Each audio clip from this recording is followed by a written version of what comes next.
Check, check. Hello, hello. Oh, how's it going, Robin? It's going pretty good. I Good. had a surprisingly busy day in which I did not do anything on the video business. Um, what'd you get into today? Mm. Oh gosh. I went to a started doing some went going to a yoga studio at they've got like a 6 a.m. session. So I did that. Did my like morning meditation. Took my grandma grocery shopping. Picked up my girlfriend from her night shift at work. Um, had a new found a new meditation teacher who is a Swami. And he seems pretty cool. So we had those like he does like group sessions. So I joined in on that. That was really great. And yeah, did a bit of reading. Just kind of waiting around right now. I've got a couple things. I need to do some more follow up with those wedding vendors. I think is the Hmm. main thing. And also follow up with I'm gonna do that right after I get done here. Follow up with my one of my clients, the permanent makeup place, because I think they were out of town last week, so now they're back. I need to get with them so I can hopefully get some more work locked in. Cool. Yeah, sounds like you had a really productive day, man. Well, we got to do something business related, so here we are today. There we Uh, go. well, I guess, I mean, we've been talking and I think we're kind of doing just what we need to do. Anything you wanted to like specifically chop it up about? Like any questions you had or any ideas you wanted to run by me, Mason? Um, yeah, let's see. So let me get my data pulled up here. Oh, that goes up there. Keith, Okay. Ethan, hope you guys are all doing well. I apologize for the delay. My internet has just been crappy all day. I'm literally using my hotspot for my Oh no. phone. Oh darn. So we'll see what happens. But thanks for everybody's patience. Let's see. I'm really glad you started hammering in the tracking of the data because like I'm realizing my perception of how things are going is not always in line with what the data actually says. And I Mm. feel I've been feeling like something is wrong. Where it's like, dude, I'm not booking discovery calls, I'm not booking any sales calls, and it's been like it's number of days, what's going on. But then when I look at the data and put it all in there, I'm like, well, I guess the metrics are on point for like the range that they need to be in. Um, Mm. Specifically, I think it's just like every time I get uh, it's probably a bit of like I don't know, cognitive dissonance. I don't know if that's the right word, but like, um, confirmation bias. I don't know. It's like where I'm counting the misses and paying more attention to those than I am the like hits. So I really pay attention every time I get a message that's like, I didn't reach out to you. Who are you? One girl's like, I tried to talk to you. Stop talking to me, creep. And I'm like, do you not know how this works? I'm just baffled at how many people don't know that they like clicked on turn that up. Don't know that they clicked on like Facebook ads. Um, so lots of confused people. And every time I get one of those, I'm like, it's not working. Something's broken. I need to fix it. But the metrics seem to, for the time being, still look okay. I was hoping to start getting more, at least just like messages in general. I've only gotten one message today, and it wasn't a good lead. I was still confused. But then I looked at the ad spend for today, and I'm wondering, it's like every day. Like I looked at last week for the first ad set, and it was like consistently spending pretty close to the full ad budget. But so far today, it's only spent $11.38 on one ad set and $14 on the other ad set. So it's not close. It's still a ways. It's like not even half of the total $50 a day spend. But I'm curious how much of that gets done like after five. I have to remember that most people work until five, and then like might be scrolling their phone and replying at like 10 p.m. I forget that that's how most people do, and most people don't go to bed at 7. Um, Facebook can be a little weird with that of like maybe it'll spend like a lot like I've seen it do crazy things where like it'll spend like a majority of your budget in like the first 3 hours of the day. and Mm, then it'll go out. So I would say, it's a non-issue. Like, don't stress about that at all. Like, it's not even worth like, yeah, it's just not worth your time and energy to look at it. The only time there's only one case where it's like, oh, something's going on, which is like if you cannot get to spend money. So that's mm, something you'll maybe run into in the future, which is like no matter what you do, you've left it running, it says the ad is on and it $0 and it's gone to the end of the day. Those are cases where it's kind of like jump starting the battery of a car. mm, And you don't have to worry about this right now, but like if that ever happens to you, all you have to do is whatever the budget is, you like 10x it starts spending money, and then you bring the ad set budget down. So let's say your budget is mm. $50 per day, it's not spending money, bump it up to $500, it starts spending two, $3, bring it down to $50, and then boom, you're good to go. That's the only time you ever need to worry about it. But for a Yeah. case like this, it's not even necessarily like people coming home or not coming. It's just Facebook is just doing Facebook's thing. Don't Yeah. worry. Yeah. Yeah. Cool, cool, cool. Um, Where are you trying to share your screen or no, no, I was just looking at the I can share my screen. Do you want to see Excel sheet or like Facebook I was, ads yeah, page? I assumed you were pulling up your Excel sheet. I haven't looked at it today, so if you want to share your screen, we can just look at your numbers really quick. Let's see.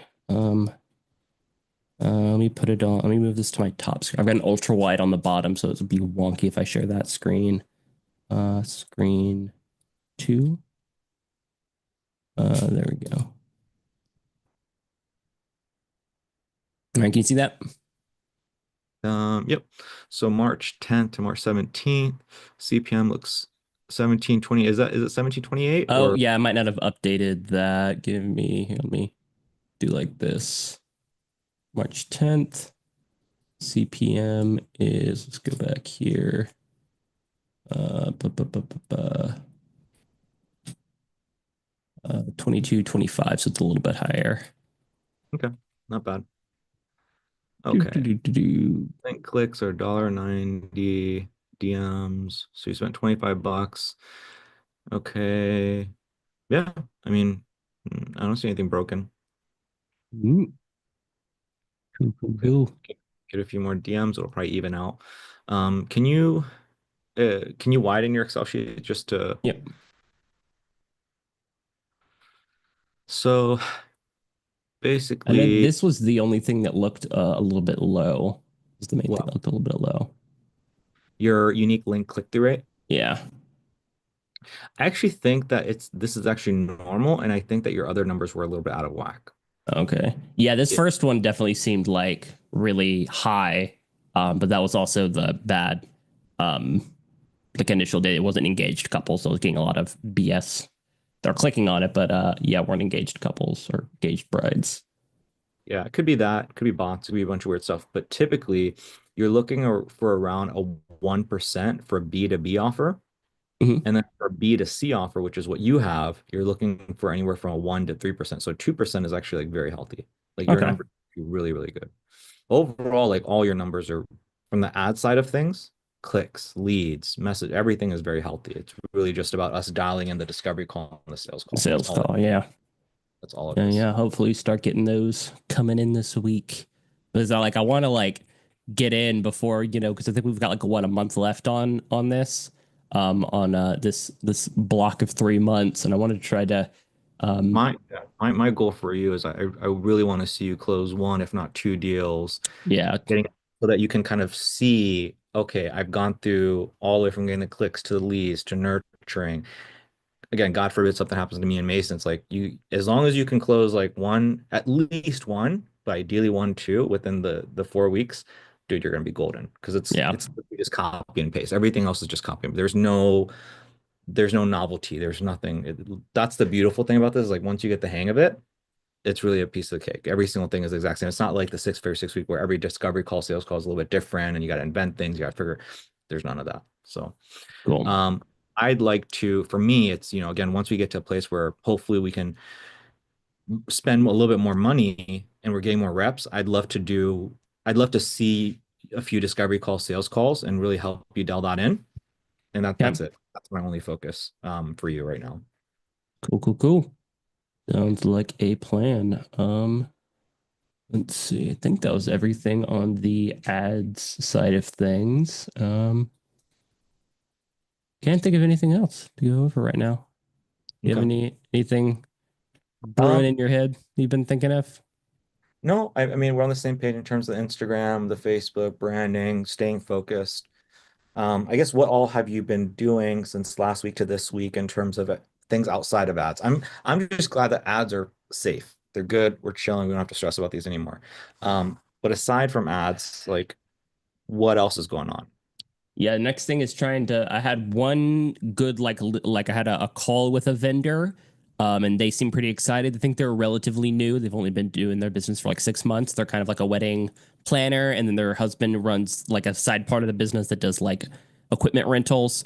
And they said that they have like 3 or 4 weddings in the next 2 months, and that they would reach out. And she was like, "Yeah, that's an amazing." I was like, "Hey, I'll just like whatever editing they want. If they just wanted the traditional like."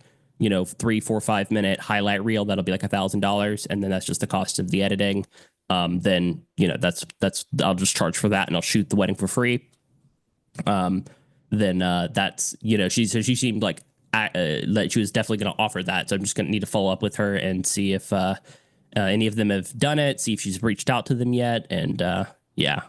And then I think I'm gonna because no, I didn't get any responses to like the 20 emails I sent out. So I'm gonna go back through that list and see if I can like if they have social media because I think this person that actually responded, I think I either DM'd them on Instagram or I texted them because they had their phone number on there. So I'm wondering if like going through and trying to text these vendors if they have a phone number on is gonna work a little bit better for getting responses. 100%. Yeah. Because Go ahead. Go ahead. yeah, because the thing like I think how I started him off was like, hey, is this Billy Joe Bob's wedding planning services, and then that's like a message that I think is going to get a lot more people opening and be like, oh yeah, it is, and so I can at least get a good starter before I go in because I think with the emails, it's like it's hard to not come across as salesy if you have any sort of like offer in the thing of like, hey, I want to shoot a free thing. It seems like there's too many. I feel like that's like a hard one. Like most people are just going to scroll past it, or they apparently have all just scrolled past it. But if I can at least get a dialogue started of them at least saying, "Hey, yeah, that's me," that's the hope is that they might be more apt to respond. Um, okay. That makes sense. In terms of these vendors, like what kind of like what are they? Wedding planners is who I've reached out to. Wedding planners, I think, are going to be the best ones because they're usually it's like after a venue is booked is when the wedding planner is going to come in. Also, wedding planners are usually it's like I think a signal maybe that they're a higher budget wedding, right? Because if you don't even have a wedding planner, you're probably not getting a videographer, right? Um, the other one that I might look into is photographers. The only problem is that photographers usually are probably already going to have a lot of close relationships with videographers. Like they're probably to get into that circle where I can get recommended by a photographer is probably going to involve like working with them. They're going to want to see how I like work with them in person, and so it's going to be. I think that's probably a better angle for once I start working and networking with those photographers. I think it's going to be the important thing. Um, have thought a little bit about strategy for um, like trying to help promote maybe other vendors. Like if I can just get a because hopefully if they have a wedding planner, I can just go to them and say, hey, can I get a list of like the company names and the emails of all of the wedding vendors that are here because they'll usually have like a master list of all the people involved. And then whenever I post the wedding video, like on my website or on social media, I can have that ready so it can copy and paste in and like tag all the other vendors. So it's like, hey, I'm like promoting your business. They might, want to promote mine back. And it's just like, hey, I'll scratch your back. It doesn't take me much effort. And then if you do that enough, hopefully, do that every single wedding. Hopefully, eventually they'll come back and scratch my back. Yeah. 100% man. 100% agree. Um, really quick, right now, how much time are you giving to like these tasks? Like, so not a better question is this. Like, again, average work week, let's say is 40 hours. How many hours would you say per day or per week might be better, are you putting towards this right now? I'm just trying to get an idea for like how busy you are versus what else you can do on your plate before I Yeah, suggest anything. probably. I would say maybe like 10 hours a week, usually not like consistently 2 hours every day. It's usually in bigger bursts where I block out like a 4 or 5 hour block of time and try to get as much of it done as I can. Okay, so 10 hours a week. So that means and what do you think you have the capacity to do? Like realistically, where you're like, hey, I'm okay with this. I'm not Hmm.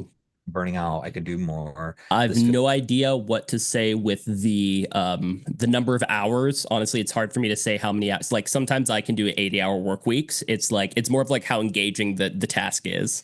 If it's a task that requires a lot of like executive function, that's like a very repetitive task that doesn't my ADHD brain does not like. It is like scratching a chalkboard. It's like very difficult. I don't know if I have the most capacity. It's like I have to put in a lot of effort to try to get those things done. I don't know if I can find a way to like make it just trick my brain basically into giving me more dopamine for completing the task, then I have the hours available. yeah, okay. The reason is right now it's like it's like how many can I share my screen with you? Yeah. Um it's really just a matter of like the way I'm kind of like thinking through this is um oops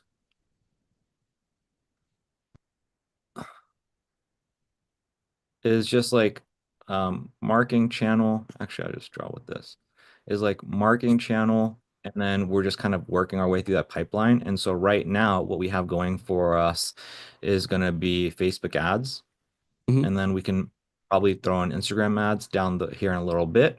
And then the other things I'm thinking about is like Craigslist. You know, you're going to get some people from that. I'm thinking about the Wire and the Knot. Yeah, the Again, wire and the knot is like that would be a whole nother thing I'd have to budget for is the main thing, which I have had them in the past. It's like 300 to 400 bucks a month. Like it's not cheap. I see, I see, I see, I And see. when I've done it in the past, it's they've got like tiers, so they try to there's lots of upsells. If you want to actually be like the first listed page for your area, it's like probably double, triple that per month, and it's a 1 year contract, which is scary. Which I don't know if I want to do a full commitment.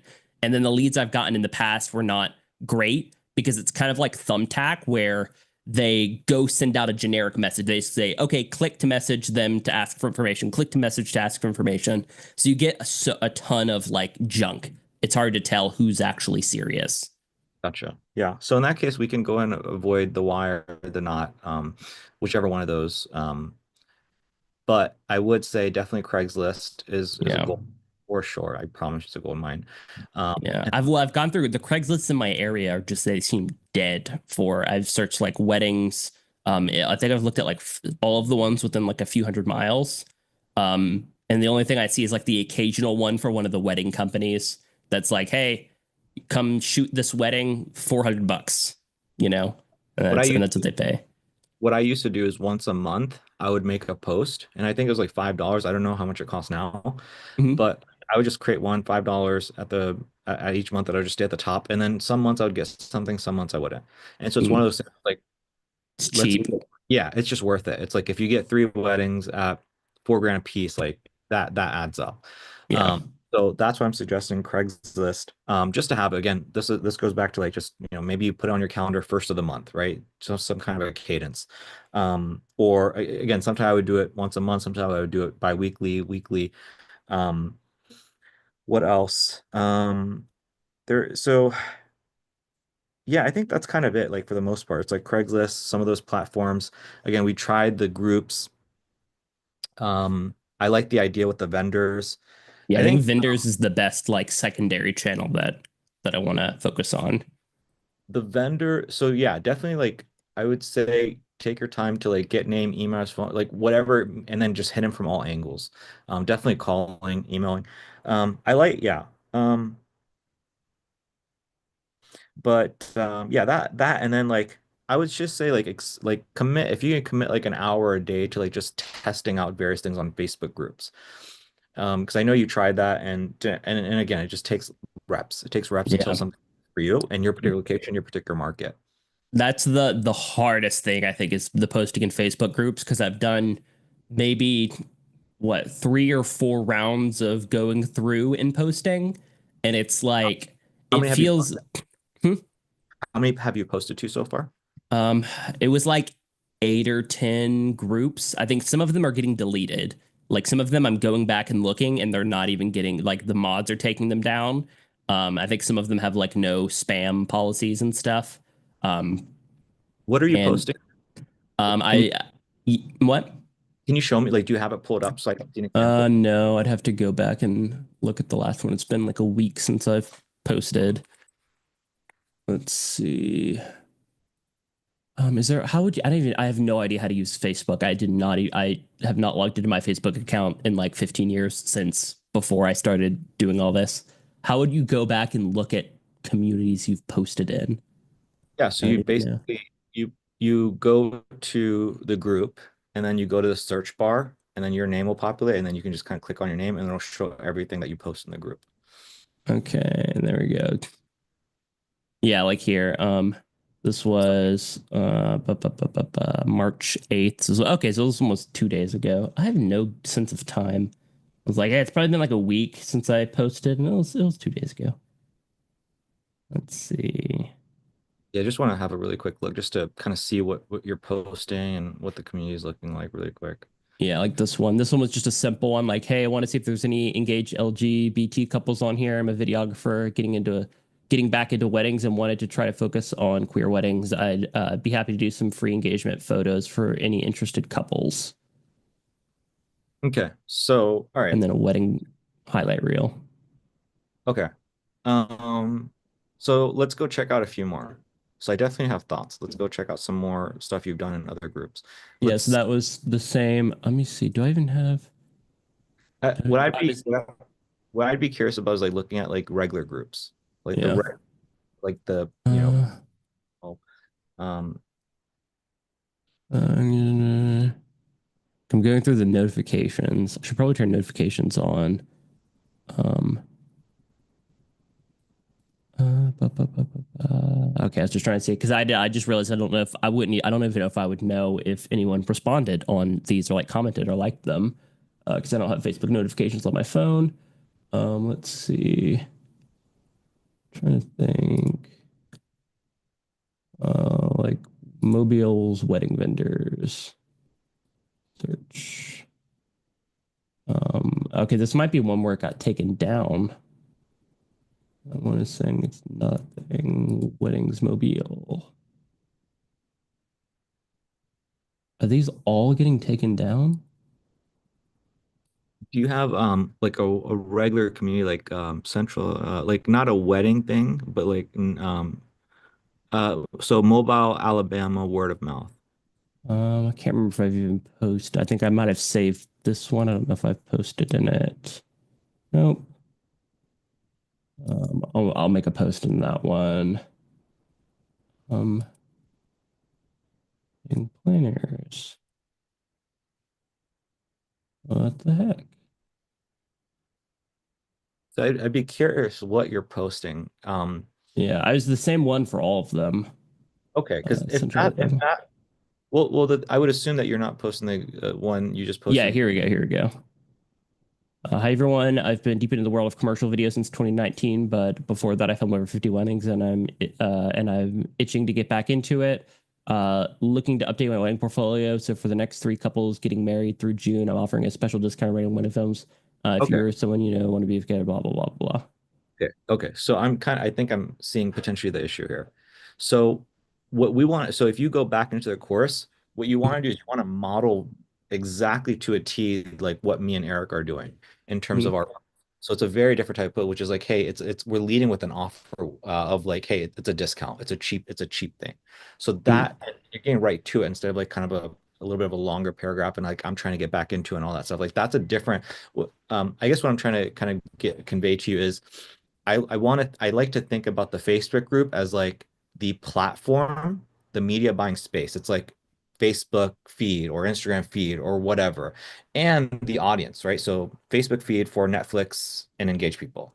And then Mhm. I like to think of this as the ad, so the creative and the copy. So the creative and the copy have to be ideal for people to engage with it, Mhm.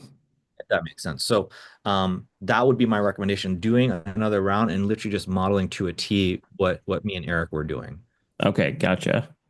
So I was That trying to would look be through here and see if there's any others. There's just not like most of these. have like little to no engagement. Um, this one has 2 likes at least. I've only got 5 days left in 2025. I'd love to be your day of wedding coordinator, and then just some wedding photos. Yeah, what I've come Uh, to find is that like shorter like what and so when I was looking at your stuff and I said, hey, I immediately have some thoughts, it's because I saw your copy was a little bit long versus when people are in these groups, they just want like right there, get to the point with the offer. It feels less salesy. The right person's going to get them to say, hey, yeah, I want to hear about your quote unquote cheap prices.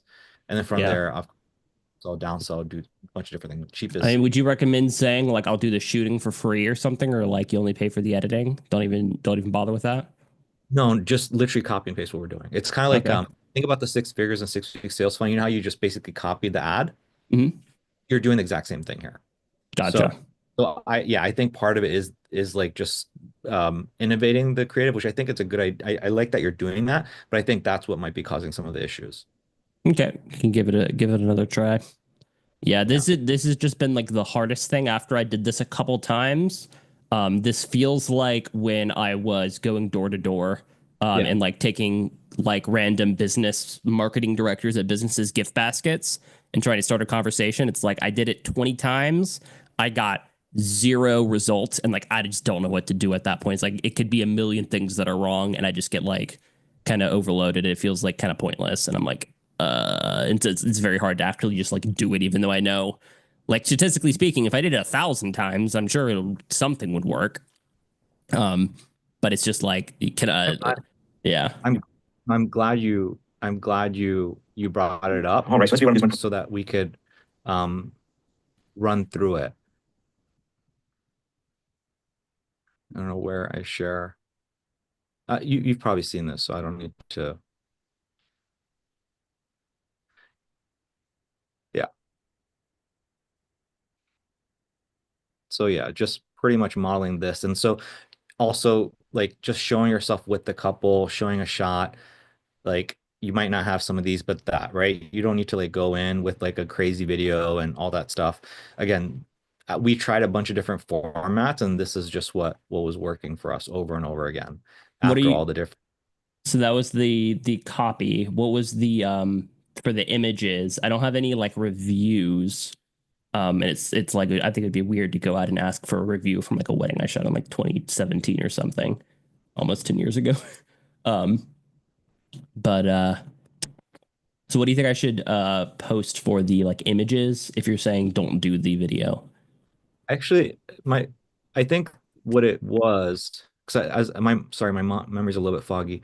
I think what it was the creative, I'm sorry, the copy that was doing the heavy banger. Mm. So I think it looks like some of these cases we are posting videos. Um, I'll have to check back. Okay, yeah, that's what it was. So as I look at your stuff, so this was one of the things I remember is a wedding video on a budget. Mm. So kind of like having like a headline, and that's going to draw people in. And this is what it should look like. It should look like this. You should be getting a good amount of engagement. Yeah. Um, Would you recommend copying it? Because the one thing I might change is like I am looking to update the portfolio. That's like the short term goal. And so it's like I'll do a heavily discounted, wedding. Like they were saying, let me know, like if for the next month you'll get a free teaser video. What can I put that as like, hey, I'll do a free highlight video if it's in the next 2-3 months. Um, or like, because what I was saying before was like free shooting, but you could kind of say it either way, like free shooting, just pay for the editing, or free editing, you just pay for the shooting. so Work out the same. if we kind of like think through like ad frameworks, it's like get the click, get the lead, discovery call, sales call, right? Just like that. It's like where's the bottleneck, right? So when it comes to face to group, it's like getting the attention and then like getting the likes and then getting inside the PMs and then from there pushing that to the discovery call and then pushing that to a sales call, right? That's Mhm. kind of what it is inside the Facebook group. So the thing is like with what we're posting here, that's taking care of getting the attention and getting the lead and then even getting us inside the PM. So all of this has already been figured out for you. So Mhm. you don't want to So don't mess mess around. with that. Just copy. Okay, copy and paste. Got it. I probably sound like a broken record. copy and paste it.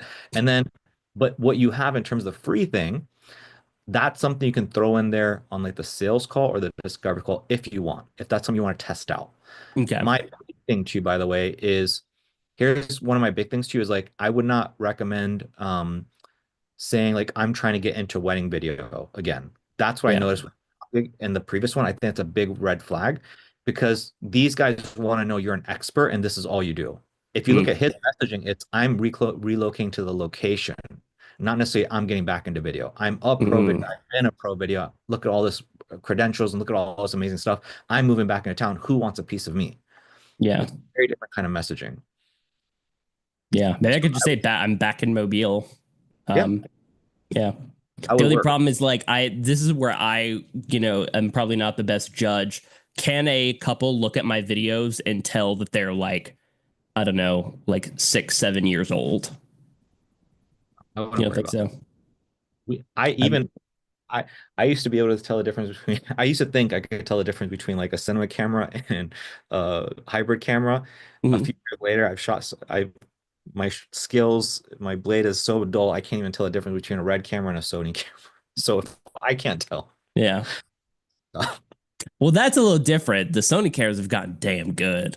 Yeah, I've gone I damn think good. back in the day when you were like Ari Alexa versus like I don't even know, like a 5D Mark III or whatever. I think that was like a much easier to tell. It's gotten harder to tell. For sure. Yeah, that's true. I'll give you that. Um, but does this make sense? I'm Mm, glad we went over this. So because I know for us, our heavy hitters were the ads and the groups. And so I would say if I'm you, what can you do to really move the needle? We're doing everything we can with ads. I'm going to review some calls. Um, Craigslist, let's get on there. We can say no to the Nod and the Wire, all that stuff. I would say going ham in terms of groups one more time. And I would say, I mean, I know it feels like door-to-door sales. It can. I should feel less like that now, though, right? If we just model to a T, right? mm, You should get more responses, and then from there, that should get the juices flow, and you're like, oh, interesting. And then from there, we're having more conversations, and you should get some traction with that. Um, yeah, that's pretty much it.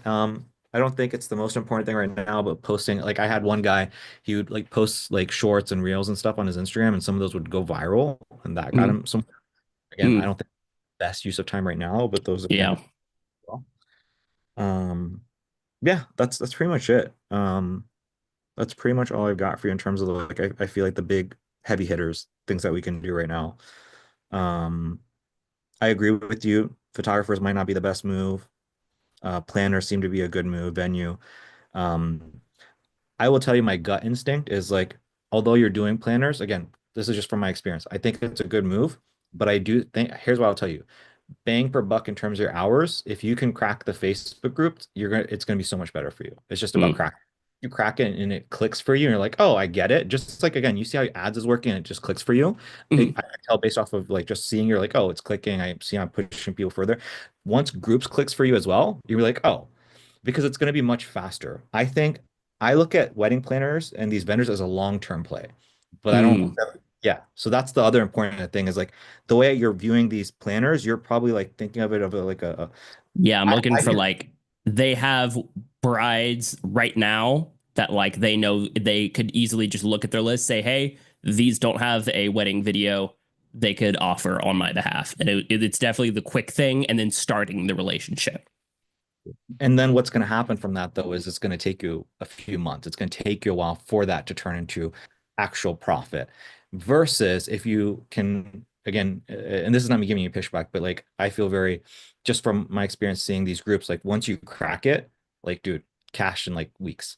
Mm, It's very fast. So that's kind of why I'm pushing, I'm nudging a little bit more towards the groups.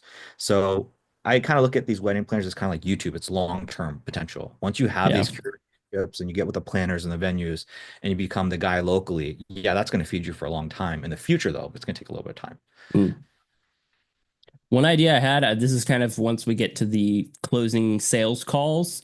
What do you think about like I've seen those when you like go shopping nowadays everywhere. You could be buying a pair of underwear and they're like for no interest payments of $4.99 or whatever. Is that something that like being able to offer like no interest financing where they can just like split up everything into payments? Is that something that I think I've looked into like some of those things before and they don't like they're not made for like doing services. They're made more for like physical like products. Yeah, good question. So this is, I would say, I'll kind of answer the question for you right now, but it's a more in-depth question. And what I mean by that is, you this may be a little bit fuzzy for you because it's been a while since you were doing this material, but if you get to the end of the sales call, there's going to be three objections. Do you remember those? Mhm. Money, probably timing is one, like not right now, Mm, somewhere in the ballpark. And the once talk to my spouse is like a big one. Okay, that's one of them. Okay. Didn't know So if those were. yeah, you've got your partner spouse objection, you've got the money objection, and then you got the uncertainty doubt objection, which is Mm, uncertainty doubt, this is the right thing, and right now is the right time. And so, as I say that to you, if you ever have a financial objection, for me, so you should never ever have a partner spouse objection. I think anybody that ever has one of those is grounded. You should never have one of those. All you have to do is just like confirm, like, hey, am I talking to the right person? yeah. Uh, I try to when it get both of them on the call for the sales call. I've been doing that. Yeah. And then in terms of the financial objection, I don't believe in financial objections. Like just me personally, I think whenever you have a financial objection, it's really if it's true, if it It's a really value objection. if it's a yes, exactly. I'm getting to that. So it's if somebody ever says finances, what I like to think of it is it's a logistics issue. So if you're saying to me, Robin, you really want to do this, if you had the money, you would do it? Yeah? Okay. Well, then if you truly, truly, truly want to do it, well, then again, I know you have your beliefs regarding finances because of your experience and other people that you've seen things with. But in my experience, again, these people are getting married. They're probably putting on credit cards, right? They're probably financing a lot of stuff. And so it's at that exactly. So it might make you feel uncomfortable. But in my opinion, if somebody truly wants to do something, they will be willing to find, and that's where the interest payments and all that stuff comes in. If Yeah. they say they're not, if they're not willing to do that, well, then it's an uncertainty doubt objection, which means they don't believe that you are the best person, and right now is the best. They think that the value is elsewhere, like you were saying, the value. They feel like they can get better value elsewhere. So your job is to persuade them, hey, this is the best darn value. And then if you can convince them that, if you're ensuring you're talking to all the parties, then the only objection is finances, which is a logistics thing, and that's where your thing would come in of the payments. Yeah. So Gotcha. I hopefully I answered your question. What I would just say is like get comfortable using financing. Like Mason, he could probably talk about if you wants Mason, if you want to chime in about financing. How I guess like how often do people, and again, Mason, you probably, in case you don't know, he works with personal trainers. Those people are pushing like health, wellness, weight loss. So Mason, like how many times are you getting people to use financing on often or on average? And like any perspective you have on that. Yeah, so generally it's a lot of people. Um, what I can say is like generally the people that do financing, like actually let me take a step back. In terms of like the objection of like not having the money, a lot of it stems from specifically for us, like fear. And it's the fear of failure for them, where obviously in your niche it's maybe a little bit different, where it's just kind of like, hey, this Robin guy might not be the guy that I trust to complete the wedding of my dreams that I want at the price point that he's telling me. Mm, Right. So when it comes to finances specifically for us, we do a lot of it. We do a lot of financing, and we don't necessarily do it like because it's more affordable for them, but because we already have a system where we're able to collect it up more upfront because we have like a buy now, pay later system. mhm. So it's just nice for us, but at the same time, we're able to break down the payments for them. So Gotcha. What's that buy now, pay later system? so we use something called Affirm.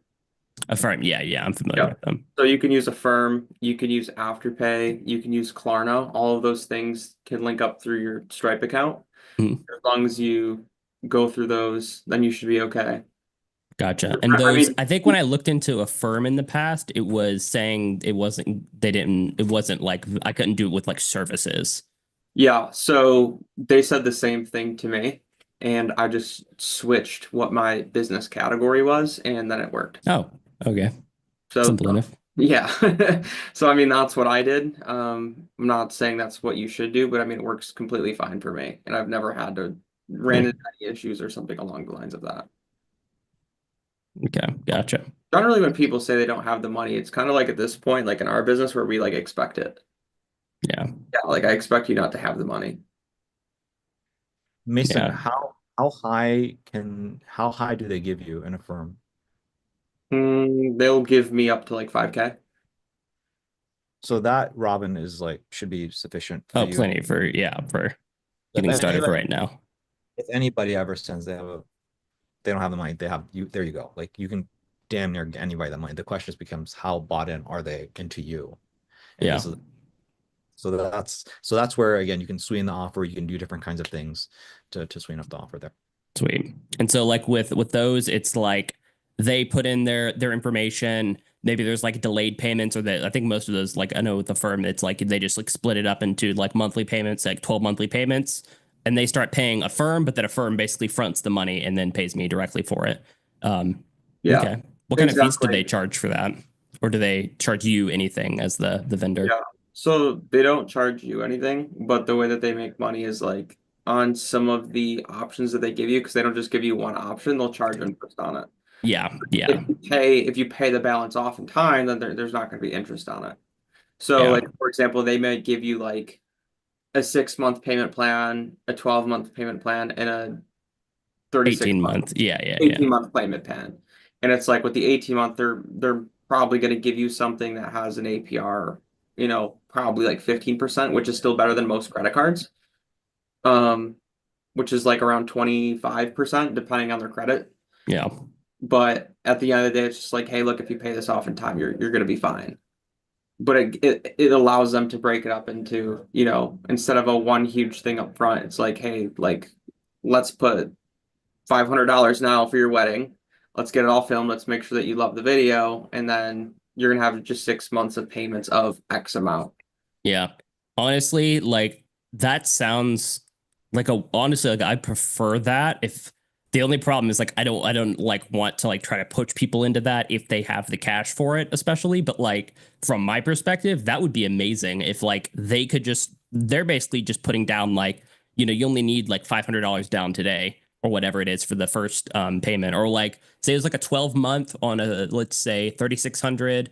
So it's like $300 a month. And so it's like they only have to pay $300 right now to lock me in. And then I get the full thing up front, that was like one of my problems with weddings is like, hey, I've got a 50% deposit now, but then I don't see the rest of that cash for like a year, because they book out so far. The way that we kind of do it as well, it's like so it's like, okay, our 4-month program is $2,700, but if you pay it off in full, it's $2,400. So there's a $300 discount.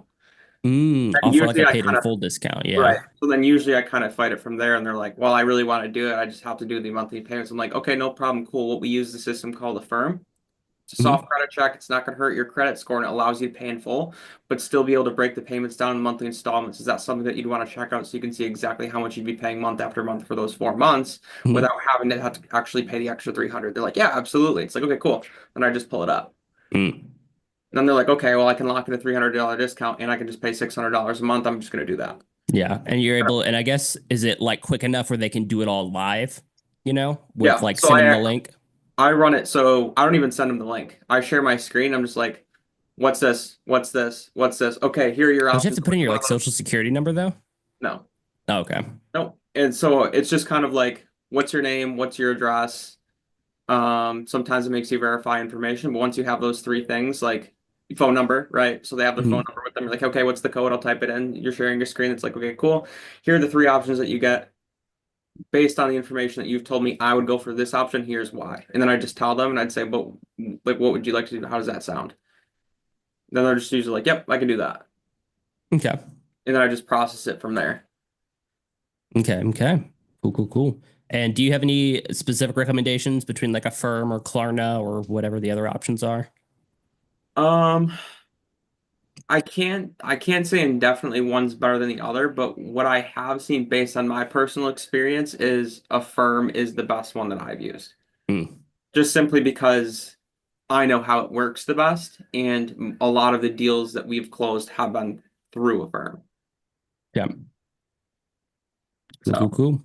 But again, you can use things like Klarna. I think I have pulled up people through Klarna before, and I did see like the interest rates were a little bit higher on Klarna, but that's just based on my experience, and it just depends on that person as well. Mm. So it depends on your prospect and who they are, because at the end of the day, everything that they give that person is different from the next person. So that's something that you have to consider as well. So like I always have a backup plan in my pocket where it's like if a firm doesn't work for them, I can move them to Klarna. And if Klarna doesn't work for them, it's like I'm just going to make a monthly recurring subscription in Stripe, and I'm just going to make sure that they sign my client contract.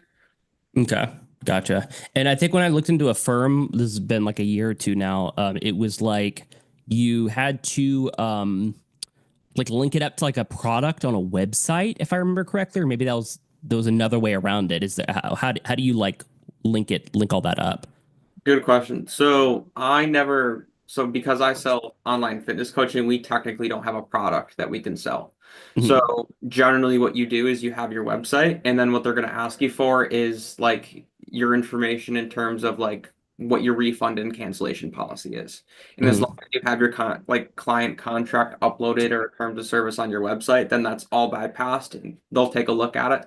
They'll read it. They'll make sure you're good to go, that you're an actual person, you're a business, then you're fine. So Okay. like And so you don't have to don't have have like to. individual. So Nope. you can, I guess, you have a portal where you can just type in a custom amount, or do you have to have You just preset? need the contract. You just need Okay. the contract. It doesn't need to say like X amount or X dollars, as long as you have the contract in there. It's like, hey, here's the refund policy. Here's this. Here's what I'm selling. Here's what people get. Then you're good.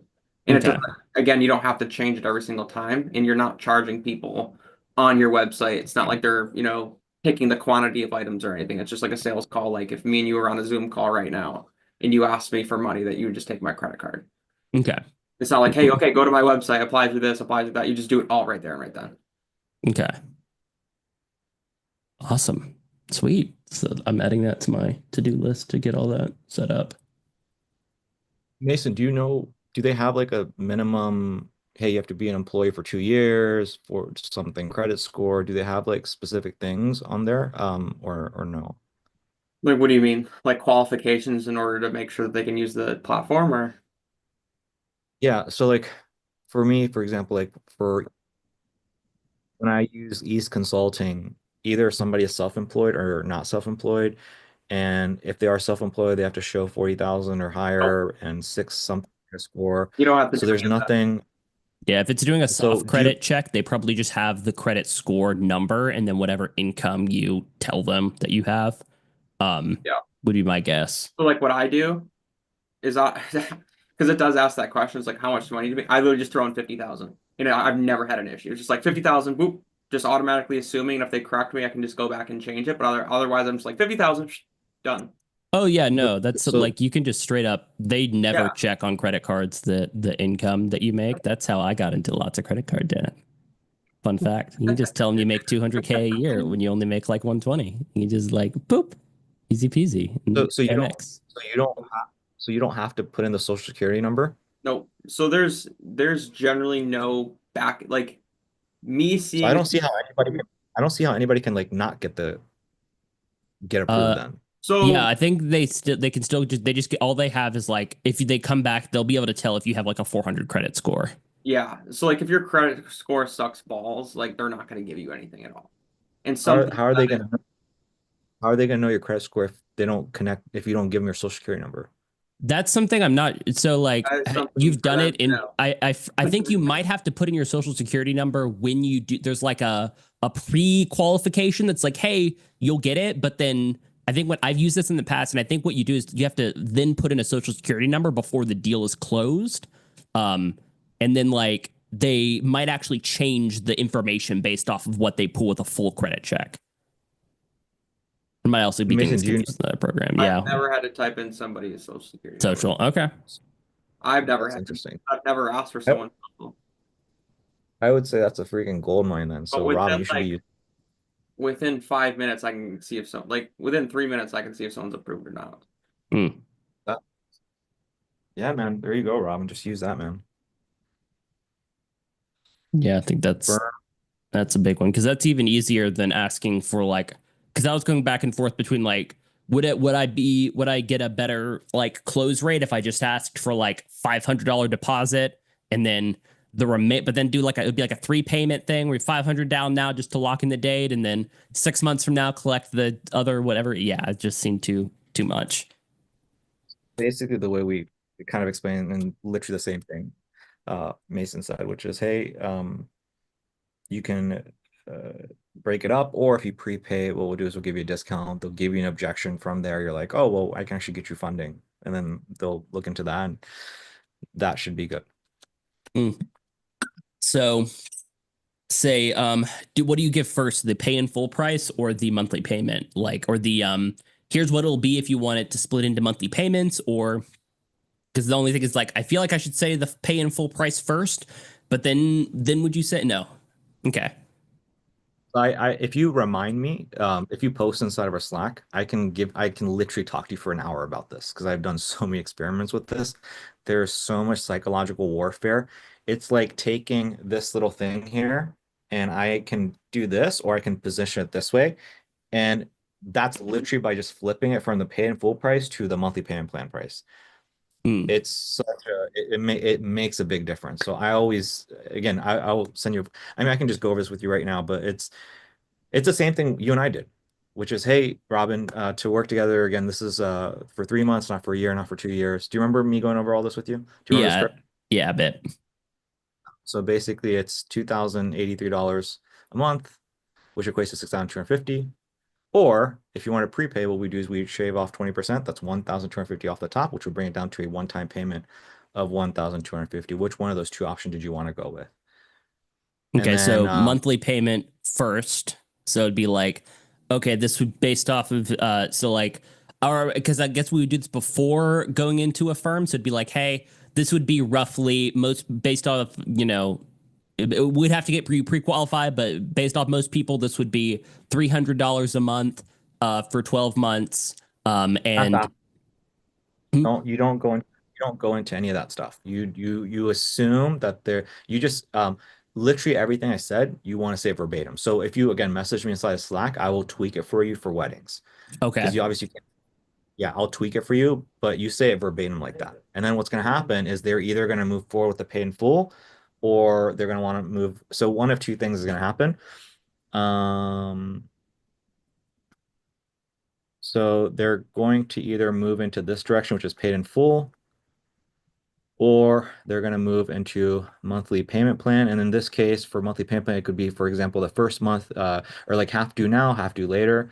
So they'll either take up one of these, or they'll say it's too expensive. So they're going to do one of these three with you. And then after that, if you have one of these three, from there, if you do the paid in full, well, then you're good to go. Now, if they do the monthly payment plan, what you do is you say, hey, John, awesome to hear. How about this? I'm going to do you a solid. As long as you can complete the rest of the payment within 30 days, whatever, I'll go and still honor that discount. How's that sound? So what you're trying to do is you're trying to optimize for this. So if they say this to you, awesome, good. If they say this to you, you take it and then you basically incentivize them to do this. So literally what you and I did. It was literally the same case. So you were incentivized to do this to get a discount. Or if they say it's too expensive, now what you do is now you move into financing. Gotcha. So you just tell them monthly payment plan price first, or discount for paid in full.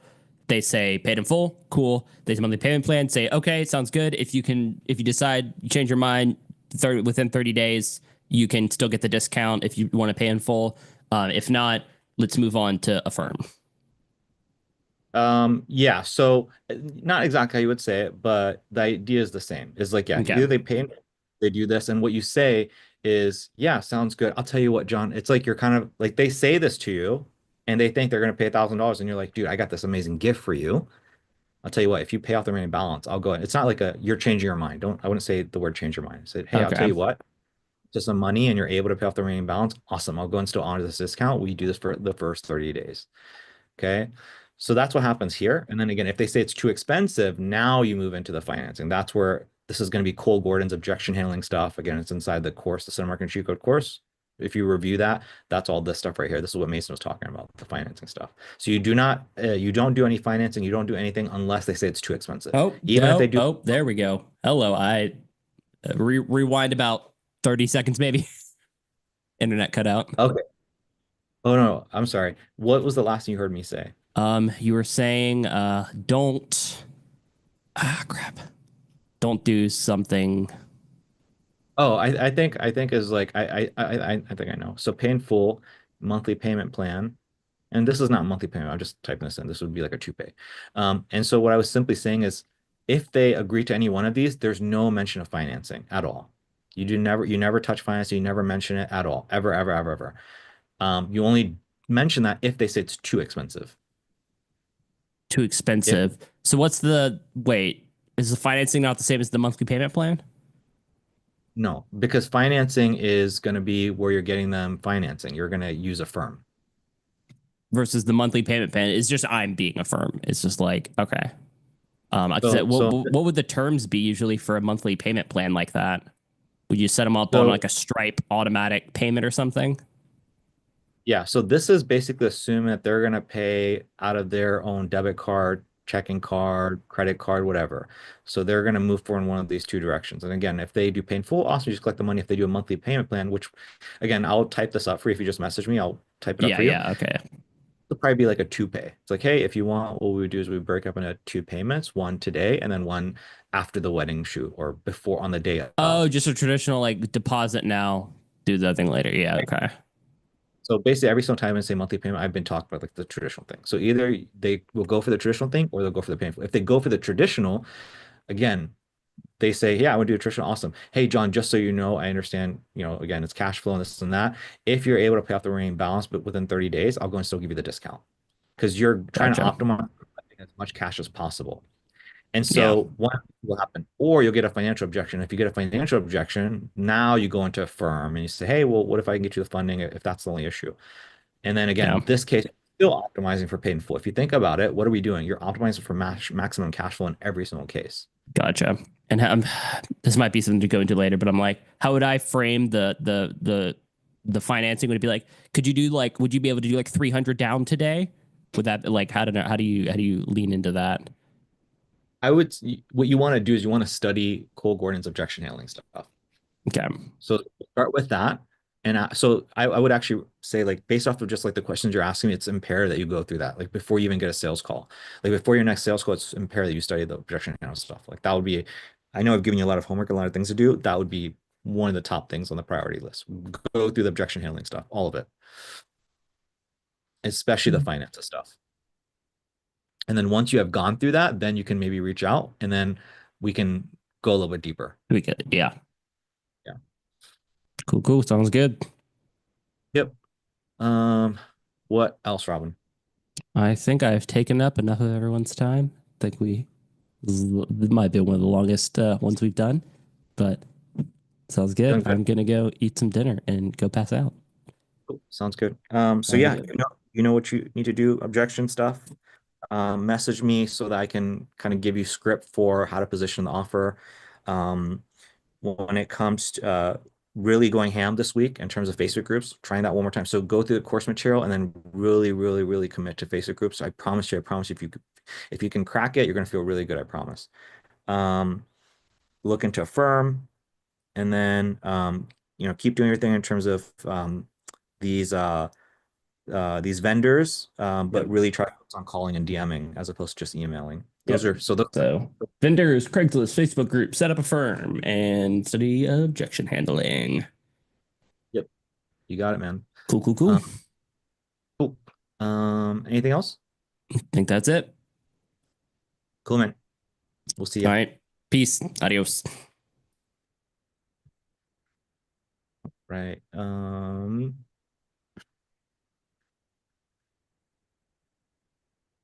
Mr. Aman. What's going on? What's going on, brother, man? How you doing? Good. Yeah, I saw your message or I listened to the voice note, so I'll make sure to tag Aiden in that. And just kind of see his thoughts. I do think it's kind of like a small percentage of the numbers. I think it was just like the last two calls I got, so I just thought there was something I was doing wrong. Um, but I think overall it's been smooth. So I just Okay. gonna have to be upfront about it and just, just kind of continue making the calls. Okay. But yeah, I had like I was getting a good groove of things, and then the past few days like the leads weren't really coming in. So the leads were coming in like a lot the first like 2 days.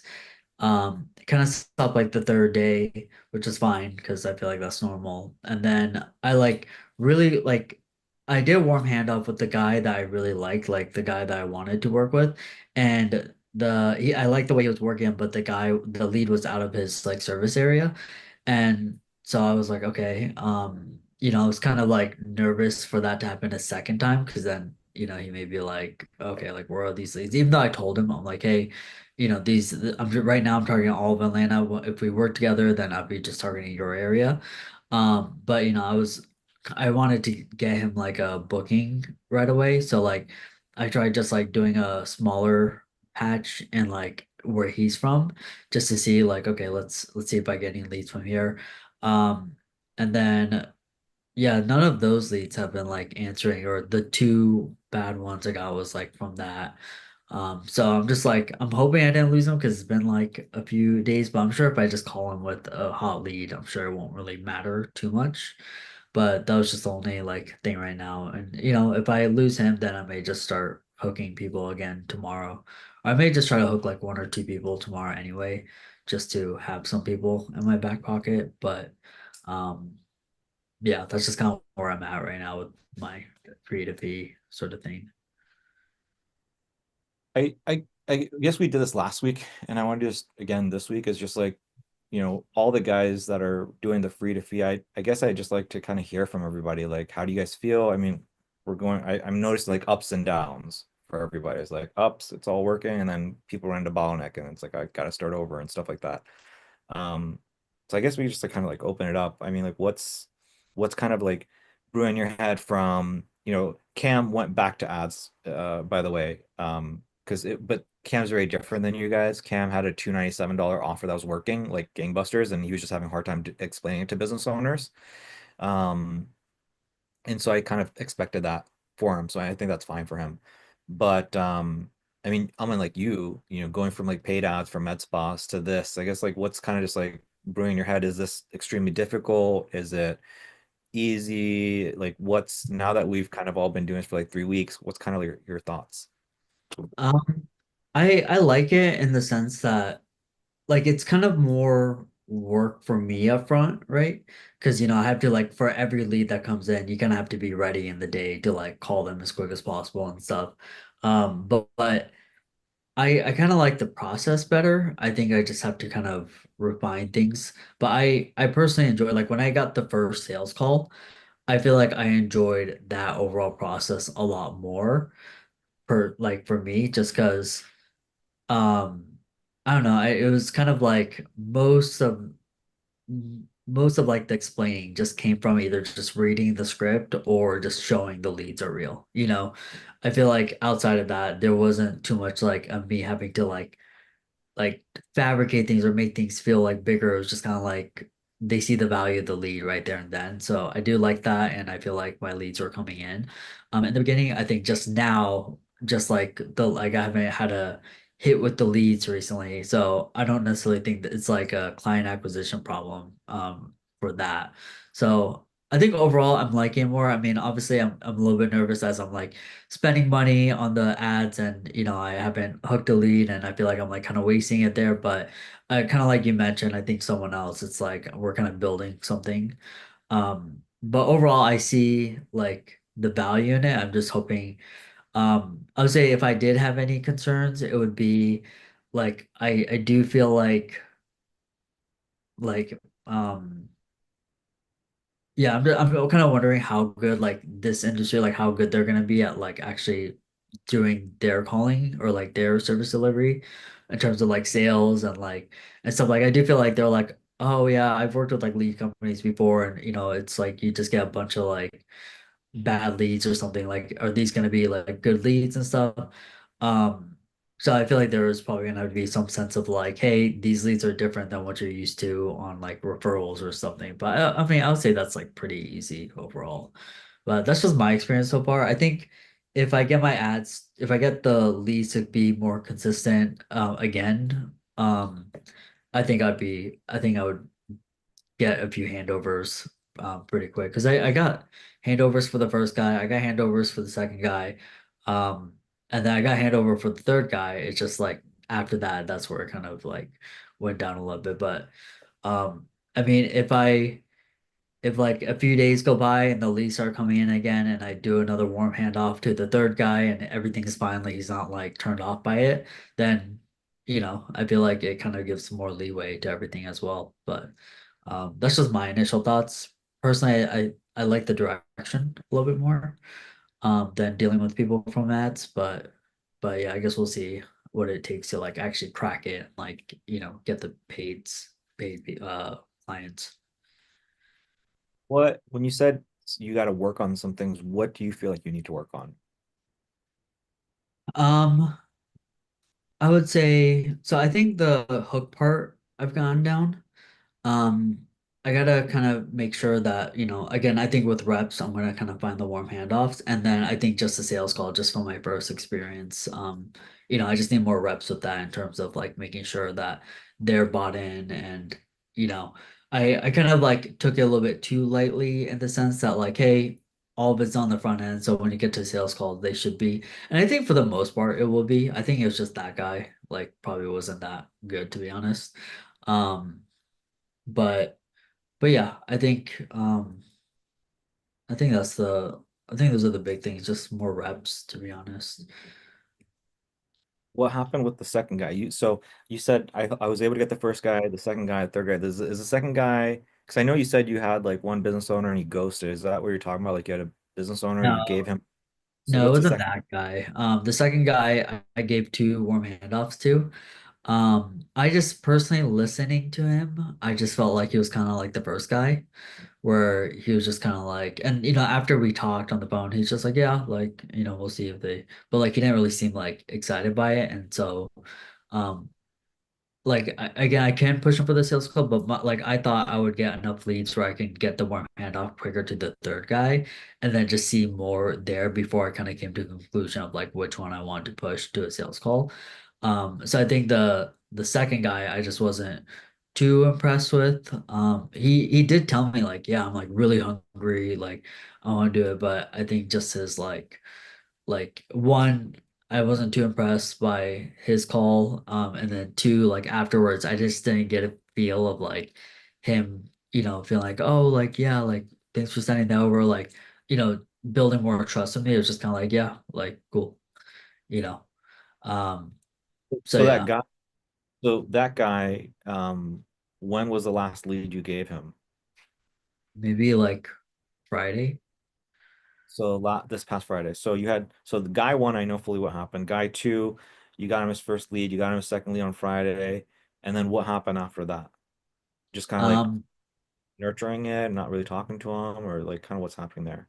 Yeah, I haven't really talked to him since because I thought again that I would have enough leads where by the third guy I would be able to get him a warm handoff that day, and then it was like I just got so fixated on that like I kind of um So both the second and the third guy are in the same location. they're in the same, yeah, they're in the same location. I mean they're all from the same location, but Gotcha. So first guy, know what happened. Second guy, you're working, just not impressed. You're like, hey, look, I've gotten him first two leads. He doesn't seem appreciative. The third lead I got, I'm gonna just give it to this third business owner. And I'm gonna bet on him. yeah, Uh, that's kind of so I mean, like, what's gonna happen with the second guy? It sounds kind of like you're just like not gonna pursue it. Um, do you think it's worth it to like at least push him to a Cisco and just get the rep in?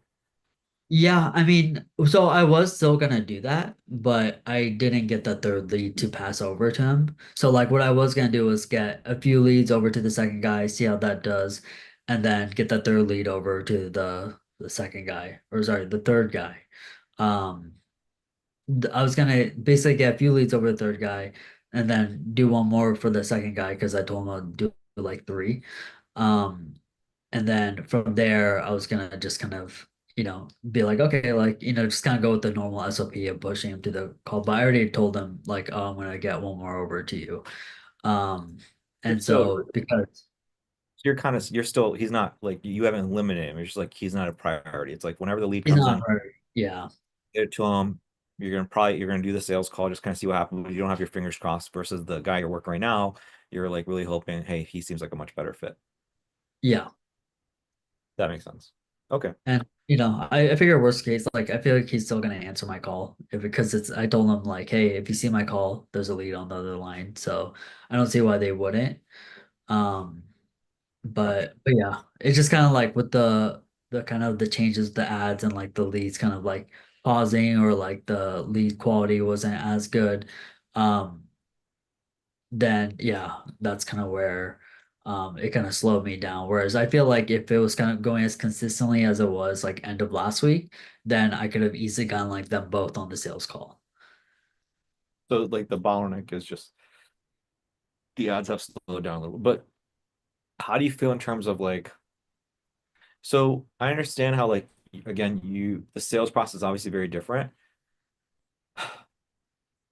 Do you feel like it's a lot more work or like not as like it's negligible in terms of like the because again you have the discovery call to sales call for the ads versus here you have what you're doing, you're generating the lead, you're doing discovery hook, you're like doing these different things. Do you feel like it's more work and do you feel like it's potential burnout or do you feel like hey it's just as equal in terms of like energy doing ads versus this, the initial method versus this? Um, I'm not too sure yet. Like I feel like from the new way, it's a little bit more like it's a little bit more on my terms and I don't feel as much like I get very like drained from like the Mets ball calls because I have to kind of like in a sense sort of make things a little bit bigger than and then it's all dependent on those calls, right? Whereas like but it is, yeah, kind of like what you said, there is more work up front with the other way, but I don't know until I get more reps in with which one can exhaust me more or like which one, if it's equal or if it's um There's the exhaustion of like the mental of like selling and how big it is and you're anxious. And then there's also the exhaustion of just like doing more activity, more calorie burn. So this one's like more calorie burn. There's more things you're doing. yeah. Um, and so the reason I'm asking you is just like again, I'm just wondering about burnout. I'm wondering about longevity. That's why I'm asking these kinds of questions. I remember when I was doing these trials, um, I was super excited about them at the very beginning, and then eventually it just became more and more tiring for me. It was just a lot of work, it felt like. Just like over and over. And that's kind of a good thing. It's kind of a bad thing. It's like when things get boring and repetitive, it's kind of a good sign. It's like, you know what I mean? You're not Right. anxious. It's just about pushing through doing the boring work. That's kind of a good thing. That's why you can maybe hire somebody out and get that off your plate.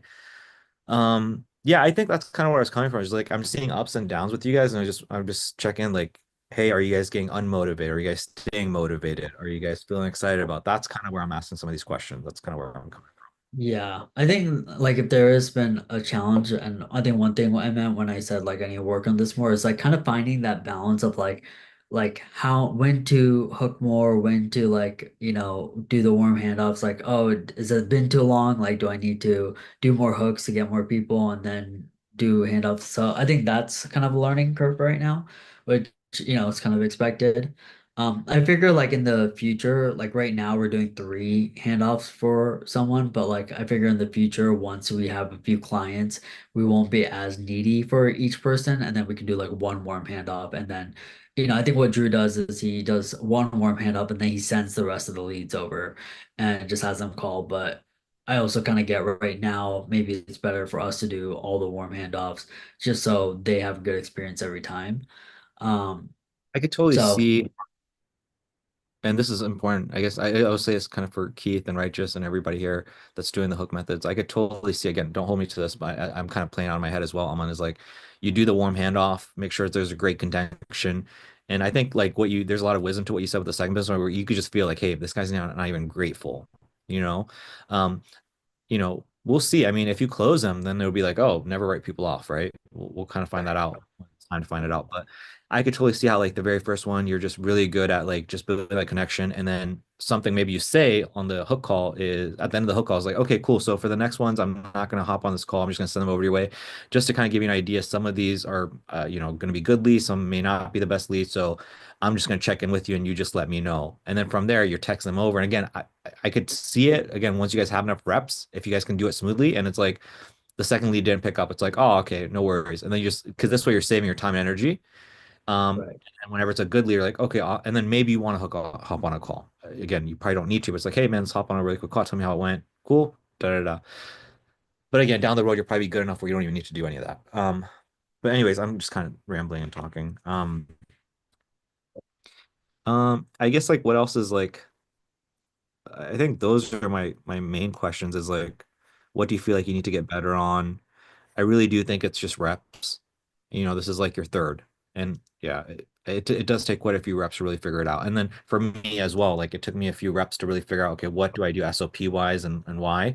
And I will tell you until the very end, I was always a little bit nervous about generating the leads all the way until the very end. So that I don't think that ever really goes away. Hmm. Yeah, because you never know what's going to happen with Facebook. I felt confident. Here's what I'll tell you. I felt confident that it would work. And I would, towards the tail end, here's what would happen is I would get nervous when it wouldn't work. Hmm. It's like Gotcha. I expected it to work, but then there's sometimes like, hey, why is a lead not come in? Or why is a good lead not come in? And that's the part where I would get a little bit anxious. So Right. that's what you can to expect. Yeah. I would say like on my end, the way I'm kind of seeing is right now the lead hasn't really come in, but they don't know that necessarily. So like for me, I'm kind of framing it as like, hey, I'm talking to other business owners, I'm sharing the leads, kind of figuring out who's best right now. So, if it does come up and they say like, hey, why did it take forever? Like then I can just say, yeah, like right now I have like a few people in the pipeline I'm giving leads to, and whoever I get on the call, you guys are kind of in a queue.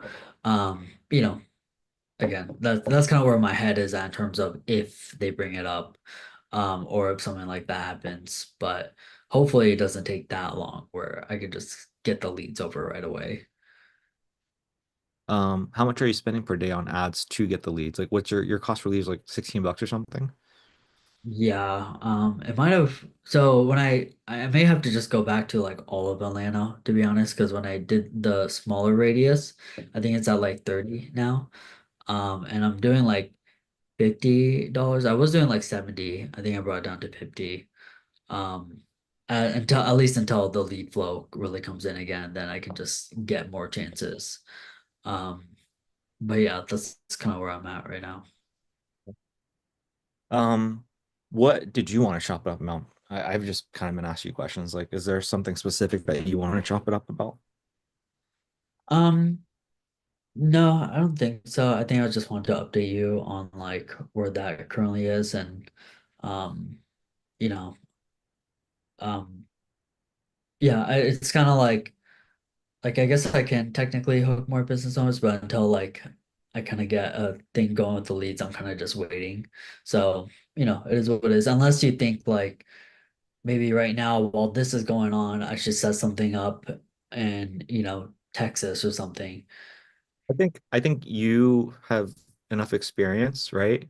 Like just through the agency game that you just kind of know what you're doing and I think like, hey, I'm making baby steps. I'm figuring it out. It's kind of like you're making your way through the funnel, like we talk about, like Yeah. get the click, like, get the lead. Then you're slowly making your way through it. And then Yeah. once you've made your way through it, gone to close, and then maybe done like 2 reps of it, now you're maybe gonna like be more advanced. Yeah. I I think what you're doing is fine. Yeah. Okay. Yeah. I feel like I overall I picked on everything really fast, which was nice. Obviously I had that one day where it was a little bit draining to go through the calls, but maybe it was just like me trying to like figure out new scripts. But I think towards the end of that, like I kind of got in a good stride. So What day was that again?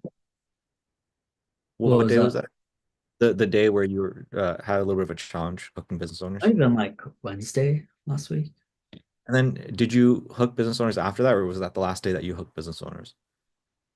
I think that was the last day I hooked business owners. It was just like I had kind of like given up a little bit, and then I had someone that called me, and I was like, I don't know if I want to answer that right now. And then I was like, screw it. So I like answered, and then it ended up being a hook. Actually, yeah, I got that was a hook. Yeah, but I haven't hooked anything after that.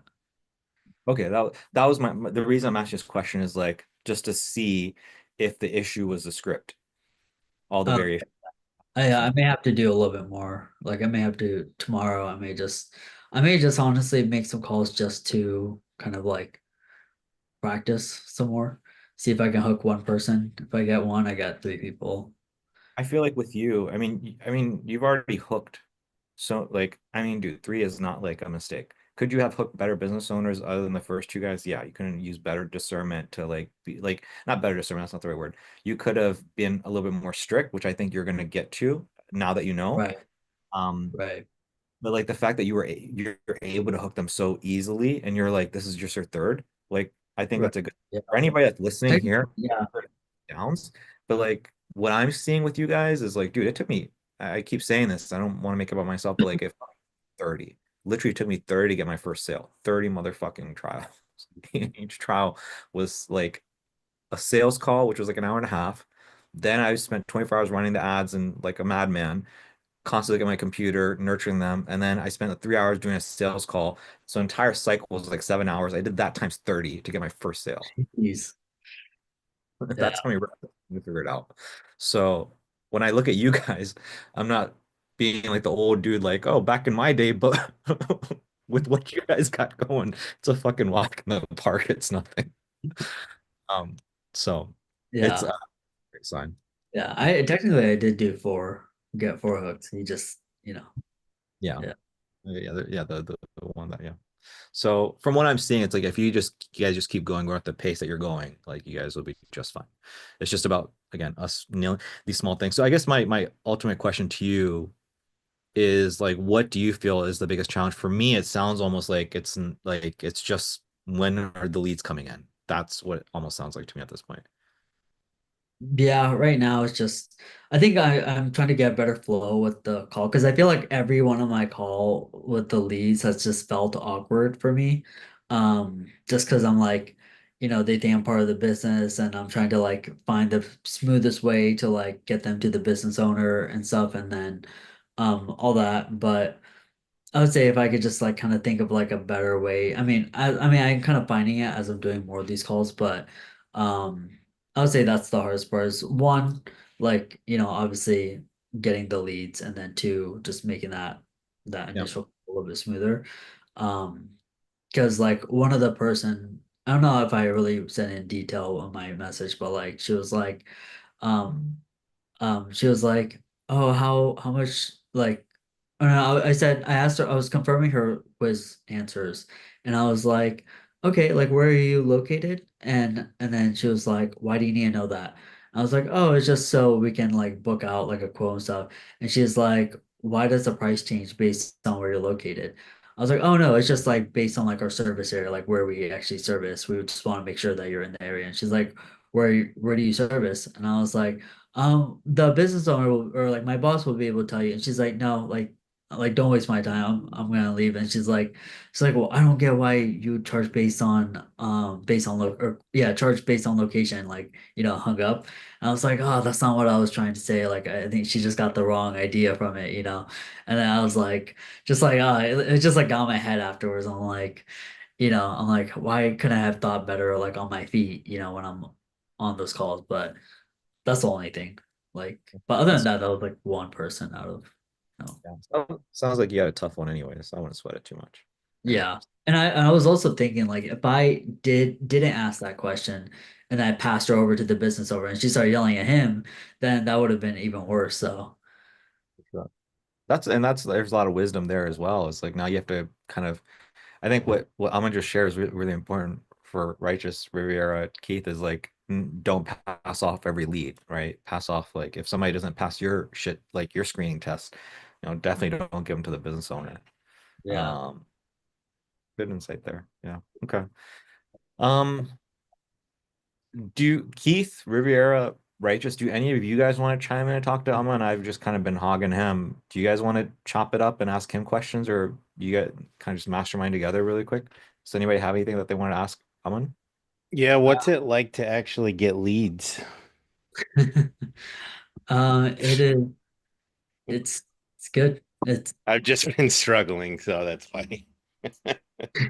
I was just making I feel like every time I see your ad setup, I see something new where I'm like, Yeah. oh, so Well, you've no, got I really appreciate it, dude. You're quick to respond, and I've changed stuff, but it's just still like nothing's coming through for me. So I'm switching away from the quiz. I'm gonna go to just a straight lead form and or like a landing okay. page and stuff. So Yeah. I wonder, like, is it getting enough clicks? I don't know. I mean, Koshik looked at it a while ago, but I don't know. I got I'll share my screen with you guys really quick. Keith, I'm just gonna share with Aman what Yeah, that's cool. just to kind of get him caught up to speed. So I think this is important for everybody, Riviera, Righteous, Aman. So I messaged Aiden earlier. I was like, hey man, do you have any experience with waterproofing? He's like, no, I have seen some here and there. Is anyone running ads for waterproofing? I'd be interested to see how they're doing with the cost quiz. I wouldn't be surprised if it does not perform well, actually. I'm like, yeah, Keith is. What makes you not surprised? And so this is really important. Is I have a theory that a lot of the success of the cost quiz ads ride on one of two things, which is how painful and obvious the problem the quiz aiming to help them solve, and how sexy the service is of the product, how sexy the service or the product is. So if you have something that checks both or even one of those boxes, then I feel like you're set up for success. I feel like finishing your basement or remodeling your kitchen or getting cabinets is kind of fun, sexy, exciting. And if you have a screeching garage, that's like super annoying. So as you can see, the ads will work really well for that. One of the best examples of something that has neither of those things is when I ran ads for a window contractor. Honestly, I think it took us a lot longer to dial in. Even then, the cost per lead was way too high, anywhere from 50 to 75 bucks, when everyone else was between 15 and 30. I feel like taking a quiz to replace your windows is neither sexy or exciting to solve an obvious pain point. I think we could have gone there with a little bit of test, da da da. Basically, his thing is it sexy or is there a huge pain point? Then it's like people will want to do the quiz and really find this out. And so his thing was like, well, with basement proofing, waterproofing, whatever, um, maybe it's not the cost quiz. Maybe something else is Yeah. better. And that actually resonated with me just because like honestly, even so like with waterproofing, I mean, you don't really notice it unless there's like a storm, right? So you probably see it happen once or twice, but you don't think about it on an active basis. With the basement foundation repair, that's such a slow process. These cracks start and the wall starts to move in. And until it gets like I've been on location actually shooting video for my other client at this place where the outside wall was literally crumbling. And that's when they finally called. So the whole sexy factor does not exist with my niche at all whatsoever. It's purely a need. So it's one of those things where I'm thinking like, I don't know, is it the right niche even? You know? I don't know about the right I mean, niche. we have all those ads that have been running for a long time, so obviously they're generating income off it, but you know, Yeah. And this is what I was messaging. This is why I messaged you, by the way, with the voice notes, what he said to me. What really got the yeah, lead flowing was search ads with a variation of the cost quiz where they sent an average cost comparison and a few charts that show what other guys charge versus what my clients charge. And the cost per lead for the cost quiz on Google search went from 50 to 70 down to 20. So it seems like going on Google, I mean, you have the high intent. yeah. And so yeah, it could be that it's a Google thing, but still you're doing the quiz and making it work there. Um, on the landing page, you'll need to have a section that says something like what to expect, another what impacts the price section. I did an A/B test and that landing page with those sections crushed it. Also, I think Google didn't like the extreme oversimplified version of the cost quiz landing page. As far as generating more leads on Meta, he using, and so again, I just sent over whatever you sent me. I don't know if he's had a chance to watch it, review it yet. No, did you because I saw the first one. I didn't see any of your voice note, but I didn't see. Can you copy the rest of that message and put it in? Oh yeah, this right here. Yeah, I didn't get a Yeah, I chance. didn't see that. Yeah, I'll just I'll copy and paste it over. Yeah, that's perfect. Just because like I'm seriously thinking about just firing up a quick Google ad campaign. I would. If I were you, man, I would. I Yeah, would. If cool. you're getting, and it could be that maybe this niche, man, it's like $50 a lead. Maybe, Yeah. maybe, and if it's $50 a lead and you get three Which isn't leads, the end of the world if I'm if you're charging at enough, the point where I'm doing 2,000 a month with somebody, but for right now, that's like a tough pill to swallow considering then you still have the whole why yeah, are you calling me? I just wanted numbers and blah blah blah, that whole thing. So yeah. I mean, if I were you, I would be spinning up Google. I'd try everything. I have a feeling that it could be, yeah, it could yeah. be, just gotta keep digging, man. Keep digging. Yeah. Um,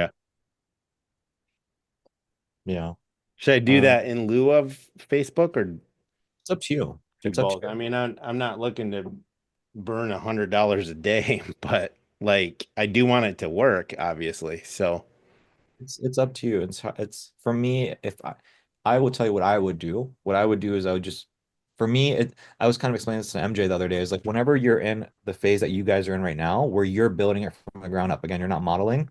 I always just like to think of it as like a really fatty T-bone steak. And there's going to be a lot of fat here. There's going to be a lot of money that we're going to spend just testing it out. And then Mhm. once good, well, then now we have our lean steak. And so there's just a bunch of wasted ad spend to figure it out. It's the cost of doing business. It's the cost Yeah. of building you choose to build your own. Um, and so for me, I always just say, hey, look, I'm committing to blowing a few $100s. It's just part of the game. And I always want to spend as fast as possible to figure out as fast as possible. So I'm not afraid to spend money. Because you're gonna have to spend the money sooner or later. Whether you spend $1,000, again, I'm not saying it's gonna be that, but whether you spend it now or later, you're gonna spend it to Yeah. figure it out. Yeah. It's up to you. Yeah. It's up to you and whatever you can do. It's up to you. I definitely, but to give you any type of direction, with your background, dude, Google Ads. Why on earth not? Yeah. Absolutely. So if I were you, if you can do it, the Google Ads and the Facebook ads simultaneously is what I would do if I were you. Speed. Yeah. The sooner you get there, the better. Yeah. And you can Okay. but yeah, on a serious note though, like Keith, Righteous, River, do you guys have anything you want to chop it up again? You guys are all at different phases. I feel like Elman's kind of gone a little bit further at this point from what I'm seeing. Do you guys want to chop it up with Elman? Have any questions for him or anything like that? I ain't really got any questions, but so my new asset today that was running, bought in 6 leads. I was able to talk to 3 of the customers. Now I just got to hook a business owner to pass them off. I did 2 hook calls, but the first guy was like, I'm retired. I'm retiring here soon in like 2 years. So it just pretty much wasn't the right fit for him. And then the other guy was like, I've got a marketing team and, I've got like multiple teams and stuff like that. So I'm not really trying to pay for any leads or anything like that. But those are the only 2 people that I've spoken to. And the only thing I did differently was just like 50 bucks a day. I was like this 20, 25 to 30, 35, it just wasn't working. So that was interesting when the mom was talking about he was doing around 50 to 70. So I was like, let me just do that. See what happens. So you're in the same location, you're targeting the same location, same everything, and you just increased the budget? Yeah, in Memphis. Really? Yep. Dang. And now the only thing that is like confusing to me is like it'll spin and it'll just stop. So I don't know if like that's just Facebook's way of spending the money, but like after my last lead today, which was around 10 or let me see. Yeah, around 10:34. I feel like it probably hasn't spent anything since then. So I don't know why it's doing that, but it might restart and pick back up again tomorrow. And I'm not gonna complain if it shoots out six more leads and I actually talk to some people. So Sometimes it does that. Robin was talking about that at the very beginning. I wouldn't stress about it too much. It'll, as long as it doesn't stop spinning completely, give it a little time, let it do its thing. okay. But interesting. Keith, how much are you spending on your ad sets per day? I was at 40 over the weekend. $40 It per was day. 30 with the 2 image ads, and then I was doing a separate video for $10 just because that was not getting much engagement, but I still wanted to see if it happened to do something. I don't know if that was a dumb tactic or not, but it was a separate ad set, but it was just one. Yeah. But the image ads were pulling way better than the video ever was. So did you kind of hear what Righteous said though, in terms of like what made his stuff work? Did you catch that? yeah. Like, well, he spent higher, right? Basically. Instead of spending $20-$30 per ad set, he just said, screw it, I'm just gonna spend $50 per day per ad set. And then now that's what unlocked it. Yeah. So maybe I'll get rid of the quiz, go to the landing page funnel, and then jack the budget. Yeah. Okay. Good takeaway, Righteous. Good shit, man. Yeah. Thanks. Right, just or when you call the leads, I saw on the first like warm handoff video that you posted that you were like following the script that I had sent. Are you Yeah. still following that script, and is it going well for you? Yeah. Yeah, it's still going well for me. I only had one person that was kind of like how you were saying, it was like just hard to deal with. He knew about like, how companies generate leads and pass them off. He was like, "Are you one of those like contractors?" I was like, "No, I'm just trying to get a little information from you so I can pass it over to my boss." And then he was like asking like his specific location. And I think that it was just my fault. I didn't do the research on the business owner to get like his name, like the company name and all that stuff. So that one kind of fell through. But other than that, the script is working fine. Nobody's giving me any objections, anything crazy. Do you feel like you have to know like the locations at all? Like, because I always say like, oh, we're like, what location? Like, do you ask that at all? So I haven't had any trouble, but I just read the script, man. If they ask like, like what specific areas, I'll just, name off a few areas. If they don't say nothing, I just keep moving on. I just try to keep moving on. That way they don't ask me anything because I know I'm probably not gonna be able to answer it. Especially if it's regarding the, the business. So, but yeah, that script is working perfectly fine. Do you still go through the whole discovery part of it? It's like what do you like, what kind of project or what made you interested and all that kind of stuff? Yeah, that works really well for me. So, because it just gets them talking about it, and then from there, I just go right to the next part where it's like, great, based off what you told me, it sounds like you're pretty serious.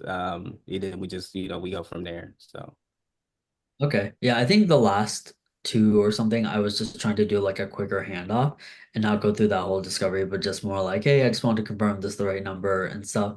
But I may just have to follow my own script again and just see, if that goes well. Because if it's worked well for you, then and it worked well for me the first few times. So yeah, um think it's pretty smooth. And it kind of makes it seem like like you are like a broker in a way, because right. you're not trying to do too much. And you're just getting simple information from them. I think I had one guy. What was he? I had one guy that was like trying to press me about a quote. But other than that, like most people were just gonna, they'll just tell you whatever they answered on the quiz and then kind of tell you why, pretty much. So that script Okay. is cool, works for me. Nice. I ChatGPT'd it. Yeah, no, it's golden. I have no issues with it. I will Awesome. probably tweak my hook call though. Like I think I like how yours is a little like simpler in the beginning. I might be asking them too many questions instead of Yeah. just trying to just get the information from them and keep it going. Let them know Yeah. what I'm doing and go from there. I think that script that I use now may be on the doc. I'll check. But it's been working really well for me. But if you do happen to have more of the calls recorded with the leads, if you can post on the doc, I definitely want to check them out just to kind of see like if they ask any other different questions or anything like that. Definitely. So like I've been taking these calls at work and I have like no way of like really recording them because I'm using my iPad to like read the script and I didn't you can't do a split screen on Loom. So because I've got like Who's that? Your thing is blurry. I think I know exactly what you're showing, Coach C, because that the like the basement repair ad. Yeah. These warning signs. Click the button below to schedule a free consultation so you can protect your home and family.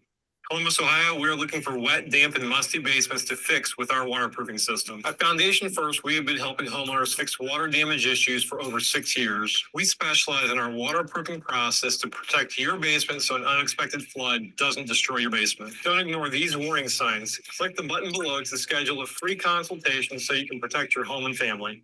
Columbus, Ohio, we're looking. So that's what I was talking about, Keith. Oh yeah. And this is the copy. Very pixelated. Yeah. All right. I'm just gonna I can try look to that tag up you. too. Your name is right there. That's your name. I can't I see. got your tag, man. That's not my picture though, is it? Did Yeah, you tag a it went to different your Keith Instagram. Banger? Sorry. I don't know. It's I you, can know hardly it's you. see. You're at a game and you got like a buddy to your left and your right. Oh yeah, yeah. That's at a Pantera concert. Anyways, So yeah. Yeah, I don't see it. It's weird, but it's all good. I can But do yeah, that. I'm sorry, I didn't actually mean to interrupt you going guys. with my client. I'm actually going to shoot video at the end of the month, like a new project. So I'm gonna be mindful of being able to shoot something that I can use for my own purposes as well. So yeah. Awesome. Yeah, hell yeah. Um, I didn't mean to interrupt you guys. I'm on right. Just if you guys were in the middle of like talking, I didn't. If you guys had other things you guys wanted to, you guys all want to mastermind together, I'll kind of step out. You guys all talk. Now, that was cool. I think we pretty much well, Lamont, do you have any other questions? Like I think we covered everything so far. Yeah, I guess has there been any questions that like stump you from people, or for the most part, the script just kind of makes it smooth? Yeah, no, the script makes it smooth. I only had maybe two people that were like one guy that was trying to get a quote, and then the other guy that was trying to get like the business owner's actual location and stuff like that. But other than that, it works. That's been the script I've been using the whole time. Hmm. Okay, got it. Yeah, I think the one of the reasons why I wasn't going through the script as much was because I think I used it when before I had the business owners hooked. So I kind of wanted to like nurture them more and build like a connection. Whereas I think now I wasn't going through because I had some business owners hooked and then I pass it off. Are you like have you done that yet where you went through the entire script and then pass it off and then like with the warm handoff, like how many warm handoffs like have you gotten? One? Yeah, I've just done one warm handoff, so I haven't gotten a chance to just pass a lead off just yet. So, hopefully, I'm getting to that point by tomorrow for sure because I had a bunch of leads come through. 6 today, I had 2 yesterday, so I'm Yeah, like that's awesome. no deadline. So I was like, oh shoot. Have any of you guys dealt with the like where's my lead? Like they get stuck on that because usually they just forget, right? You just tell them on the hook calls, like they just like you go through the script and then they kind of just like will sit and wait till you got a lead ready for them, right? But in the beginning, you're kind of like, you act like you gotta have you basically, well, I got this whatever job here, and because you kind of have you tell them like, I got this job here on this street location or whatever. Sometimes they kind of, they memorize that and then they're like, so where's that house? Or could you send me that now? Or can we do the call now? So I'm curious, like, how do you deal with that when they're actually stuck on like the fake info of this lead that you generated? I mean, obviously, if you have sometimes I have a real lead, I'll just use the actual street name from that last lead, and then in case that happens, but in the case that things slow down, but you still want to get some hook calls, like I'm curious if you guys have had to deal with someone saying like, "Where's that lead at?" I haven't had to deal with that yet. One thing I've said was like, hey, yeah, I talked to a guy yesterday, his name's David, blah blah. And then at the end of the call, I'll say something like, cool, I'm gonna see if I can call David again. I talked to him yesterday, so I can't guarantee like he may pick up right away, but I'm definitely gonna have more leads coming in. So you should be receiving a call tomorrow or the next day. And then I just kind of leave it at that. So like I kind of just say like, hey, I'm trying to contact David, or contact the guy I talked to, but there's gonna be more leads that are coming in, if not.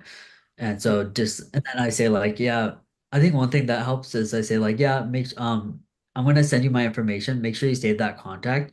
That way when you see my name pop up, you know that I have a lead on the other line, and you should be receiving one most likely tomorrow or the next day, but you may get one today. So just, keep an eye out. So I try to give myself a little time by saying Yeah. like, hey, you'll probably see one tomorrow. And then, best Uh-huh. case, you may see one today.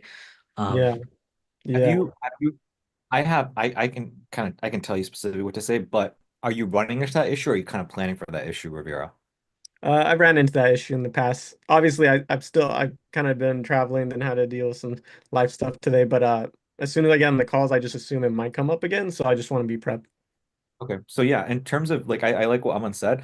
If you guys run into that issue, here's another thing you guys can say is, at the end, if they remember, say, so what about that lead? You say, yeah, definitely, something along that. Again, I have to type it out to make it smooth, but yeah, for sure. Like I said at the very beginning of the call, with our website, we have leads pouring in every single day. So I've got a few leads right now.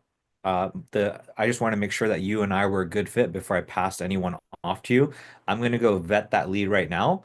And as soon as I vetted them, I'm going to, if assuming that they meet the criteria that we want to connect you with, because again, we want to give you guys, again, I'm making this up off the top of my head.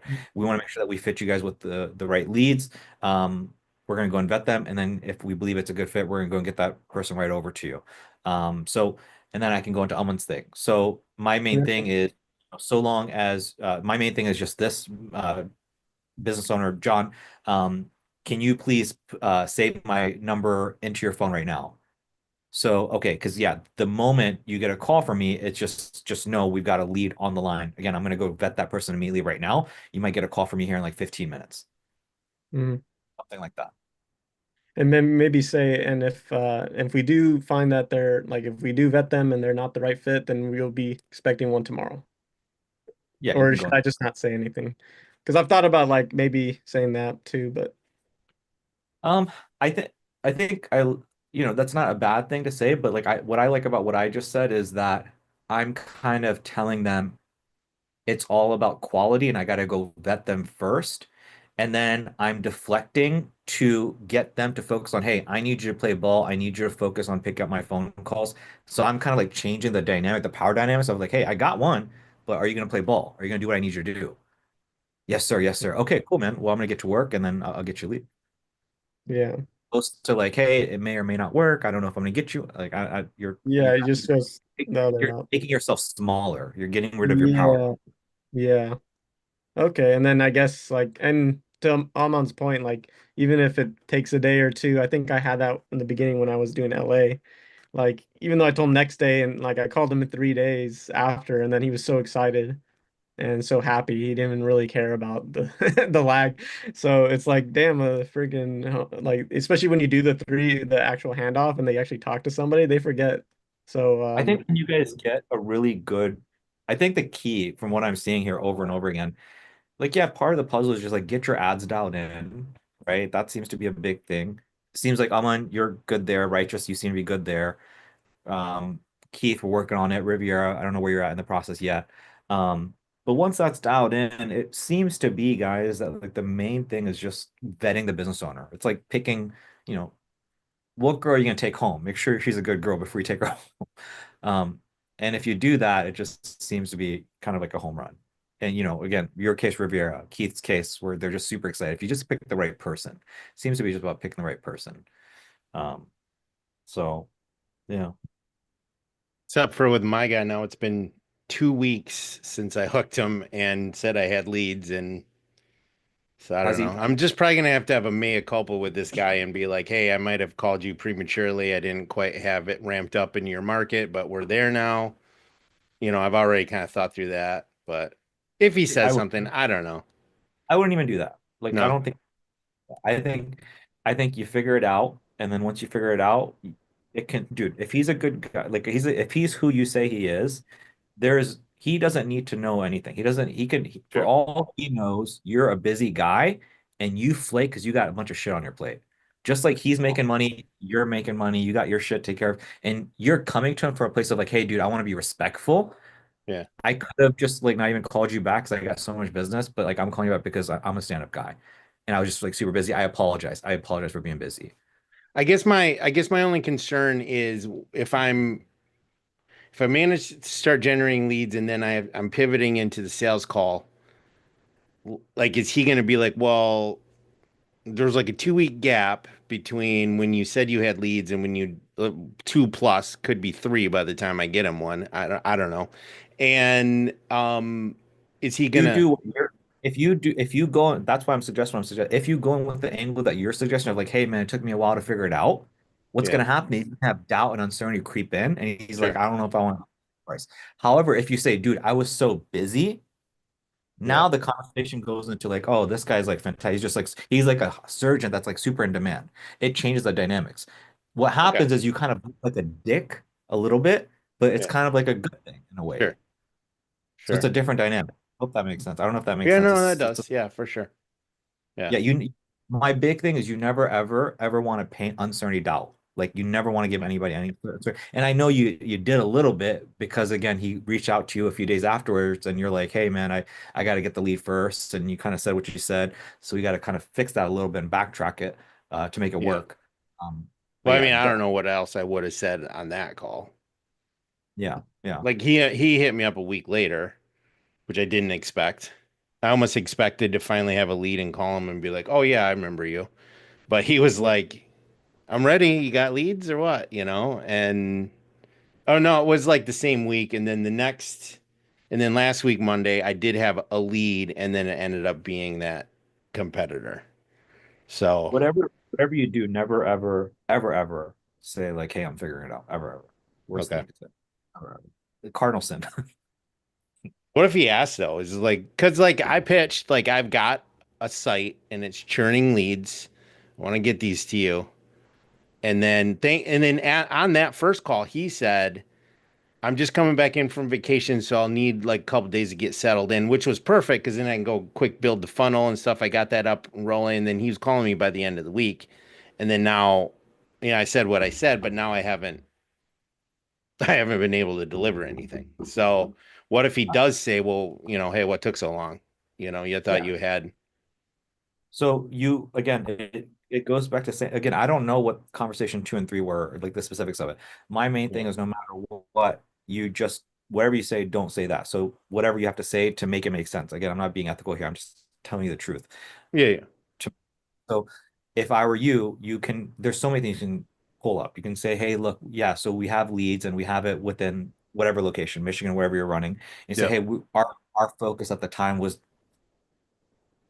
let's just say Ann Arbor, Michigan. We were really fixated on Ann Arbor, Michigan. We needed to meet our quota because we have one business owner per location, and we just had to get that dialed in. We had a few business owners falling through that we didn't feel like we're a good fit. I apologize because I wasn't able to I wasn't able to take care of you, but that's what my focus was. Something like that. Okay. I don't know if that, Yeah.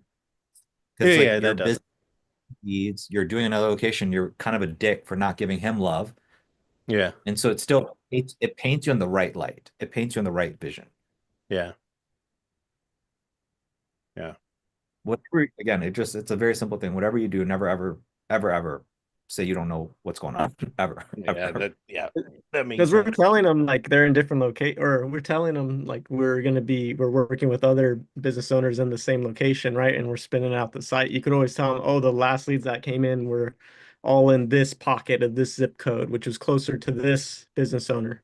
I'm just spitballing, but Yeah. I don't know if I got hit up like where, like you said, it was just like on the spot. I feel like I would have, I don't know, maybe leaned on that or something, but Yep. I don't know Definitely. if question that would be good, but. Yeah, I mean it's the same premise. It's just there's hot and there's cold. Just don't do cold, which is again admitting you don't know what you're doing ever. Are you I mean, are you going to be running Google ads in that location then? Seeing if Yeah, you can yeah, get I some. think so. Yeah, Okay, cool. I'll That'd do be fun. both for a little bit. Just see. Um, but yeah, anything else that you guys wanted to kind of chop it up about, like kind of like as a group? Not for me, no. Okay, cool. So in that case, we'll just kind of go back in order here. Um, so where were we? I'm next technically, but I'm good. Like you answered all my questions today, and then with this group stuff, I know what I have to do, and so can go on to MJ. I mean, is there anything else you want to talk about though? Like, how are you doing overall? Are you good? You chilling? Yeah, I guess my only question is when I like change ads, change tactics and stuff, should I just duplicate the ad set and then make those changes there? Should I start an entirely new campaign? Like, what's the best Yeah, good protocol question. for that? Yeah, so I always say like congregate everything. So you have your ad account, and then you have like a campaign, and then you have an ad set. Hmm. I always just say like congregate everything. It's kind of like I look at my um um I'm having a brain fart. What is this word? Ad account. Account. I'm trying to congregate everything in my ad account. I'm trying to congregate everything in my campaign. So if you have one campaign and you have like 10 clients, I'm going to try to put everything in this campaign because it's going to make this campaign smarter. It's kind of like I look at this as a pixel, I look at this as a pixel. So I Okay. only create campaigns if I need to, and the keyword is need. And so what does that mean? Maybe I have a campaign which is instant form ads, and then I'm doing messenger ads. I have no choice but to create another campaign. So I will only create if I need to. I try to keep all the data in one place. Okay. Yeah. Okay. Now, I think that's kind of all. Big thing. I'll just go and say it because I feel like the need to say it. Take everything with a grain of salt. Obviously, everybody's a little bit different. Sometimes photo ads work better. Sometimes video ads work. Or sometimes it's better to break it up into multiple campaigns. I'm just sharing with you what's worked for me. And usually what I've seen is like, again, just aggregating all in one place. Yeah. Yeah. All right. Anything else? No, I'm good. I know what I need to do. So Keep us posted, man. we'll do. I will. I'll put a loom in there once I have everything set up so you can take a look. Yeah, man. And then, dude, like Aiden's a chill dude, man. Like, feel free to, Yeah, I didn't even think to reach out to him. So just reach out to the guy. Amon's been super helpful, and obviously you guys, but yeah, I'll hit him up maybe, especially since he does Google ads too for stuff. So maybe he'll have some insight on that. Yeah. Cool. MJ, I don't know, if you have to get going, but there was something MJ could maybe use your help with just really quick before we move on to you, right? Just and then Jeremy, just a really quick thing. MJ, you want to maybe kind of fill Aman in on what's going on and then ask your question?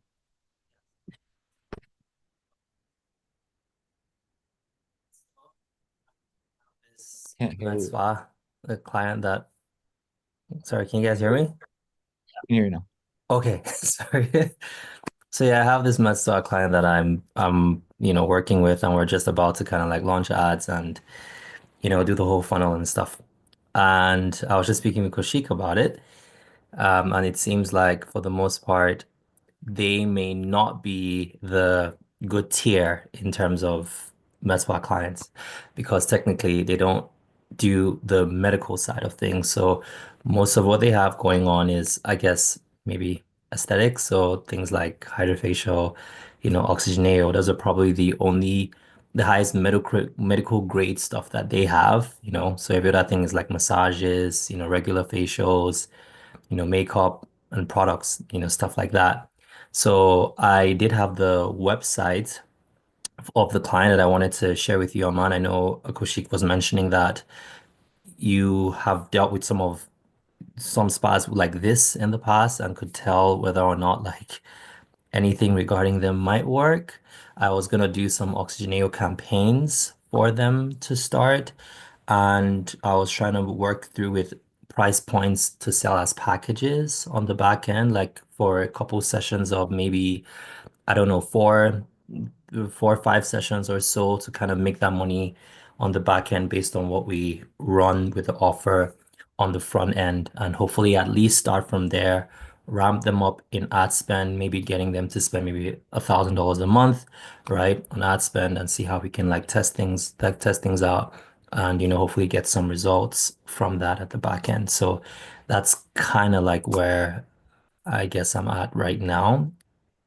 And I guess I could share the website with you too if you wanted to take a look and, just your expertise on that front. So I'm just going to paste it here in the Zoom chat, I guess. Yeah, This is I should give a little bit more context. You know how like you have like tier 0, 1, 2, 3. So I'll just share my screen just really quick. I just kind of told MJ based off of his conversation. I'm like, oh, I don't think this falls into the tier that Aman can help. This is kind of like your very, very first client. That and so I just the price points and the services that they offer to me, and I was like, hey, ask Aman to be sure. But this is like their website. They're like just very much like they're not doing like lasers or some maglitite. You already know. It's like your typical spa, not med spa. It's like a spa. And then just like the price point, everything probably wouldn't work out. So yeah. I guess like what are your thoughts, or do you have anything you wanted to share with him, or is it pretty obvious to you like that you can or um can't help? let's see, what is the medical aesthetics? Is that the thing you were telling me about? Yeah, like it would mostly be like the Oxygeneos, the hydrofacials type of thing, pretty much. I'd say they also have like Oh, tripolar, I guess, stuff like medical that. grade facials? Pardon? The medical grade, yeah, click on that. I mean, they have IPL photofacial and microdermabrasion. So like, I would say like this here, you could probably create a package with all those together. I guess is this someone like a lead that you're gonna be getting on a sales call with, or is this a client of yours? I It's here a kind of, Okay, this is give a you client of yours. to give you a little bit more context, yeah, Yeah. and I will let you talk, but my suggestion is for MJ, it's not even a client, but it's like a partnership. right, Like right. I would tell him like, dude, there's not enough upside where you want to get into bed with this person for a long-term thing. Like, 'cause I don't know how much profitability there. Like, I mean, it seems like this would work, but like, then what else do they have? Like, do they have anything else? Like, for example, like what I told him is I told him about you and eye candy. And I was like, Yeah. eye candy, fantastic. Eye candy, they're spending a shit ton of money. They're doing all these different things. It makes sense. That's somebody you can work with and you can become a marketing director and take a percentage, revenue profit, whatever. Anyways, I'll shut up. I would So say, from what I'm seeing here, I feel like there probably is enough just to make them like a um just to make them like a somewhat successful client, like because I've done hydrofacial ads for a lot of clients. That's what I was doing for a while. So you could probably do like the hydrofacial. I did hydrofacial for 147 plus like a mask or like a B, or not B12, but I usually did with some kind of like mask or red light therapy. And then like IPL, actually no, IPL photofacials, that's a really popular one. Like if you can do that for 97, and you can tell the business owner like, hey, because the IPL is kind of like you can upsell that quite a bit, like with multiple sessions. The way I kind of tell them is like, hey, you're not going to be doing the full treatment. It's kind of like a demo just to kind of show them how it works. Um, so I would do that for like 97. So like, um, yeah, I feel like something like this, like at least on the medical grade facials, you could probably create a package with like many IPLs, a hydrofacial microdermabrasion, and like combine it into like a high ticket package. But yeah, I can't really talk in terms of like the other stuff that's on here. But what would you say out of like you have your tier 0, 1, 2, 3, what would you put them in terms of tiers? I would say because of what they do have on the aesthetic side, maybe like a tier two, because they have enough where you can kind of like create some package, but it's like barely at a tier one, you know. And for you, what would be your ideal of like, hey, I'm gonna take a client on? Like what tier? Um, like a high tier two or a tier three. Okay, so a high tier two and a high tier three, and you're saying that they fall into a barely tier two. Is that Yeah, yeah. Like you could still like run like hydrofacial and IPL is gonna get people through the door, and then like I would just kind of frame it as like you're just trying to get them through the door and then upsell them, like do a consultation and just like get them to do really good consultations and then sell them on like what they actually need. But um I think IPL stuff you can do like some higher ticket, like you could do multiple sessions of like the IPL photofacial stuff. And the skin tightening. Let's see, single, yeah. because the cost per acquisition is gonna be about 200 bucks, right? Mhm. Um, and then I don't know what percentage of people are gonna buy. Yeah, triple.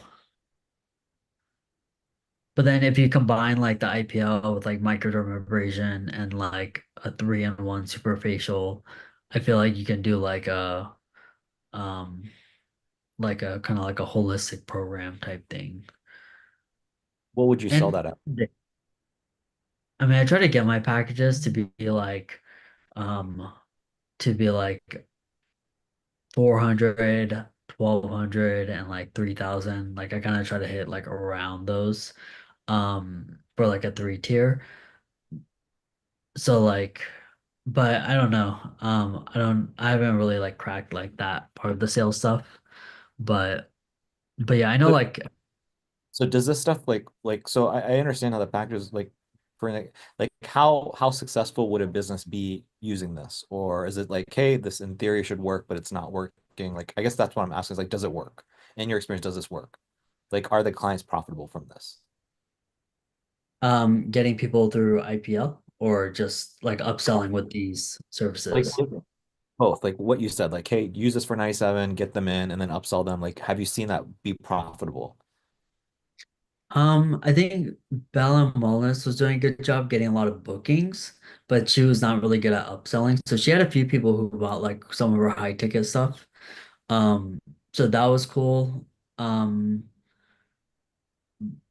but yeah, like it just really just depends on if they can really sell what the IPL like treatments can do. Because I do think that if they're really good at calling leads and then getting them booked for like a low ticket IPL, I do think that if they can really like, do you know MJ how good they are at like selling like their triple and stuff?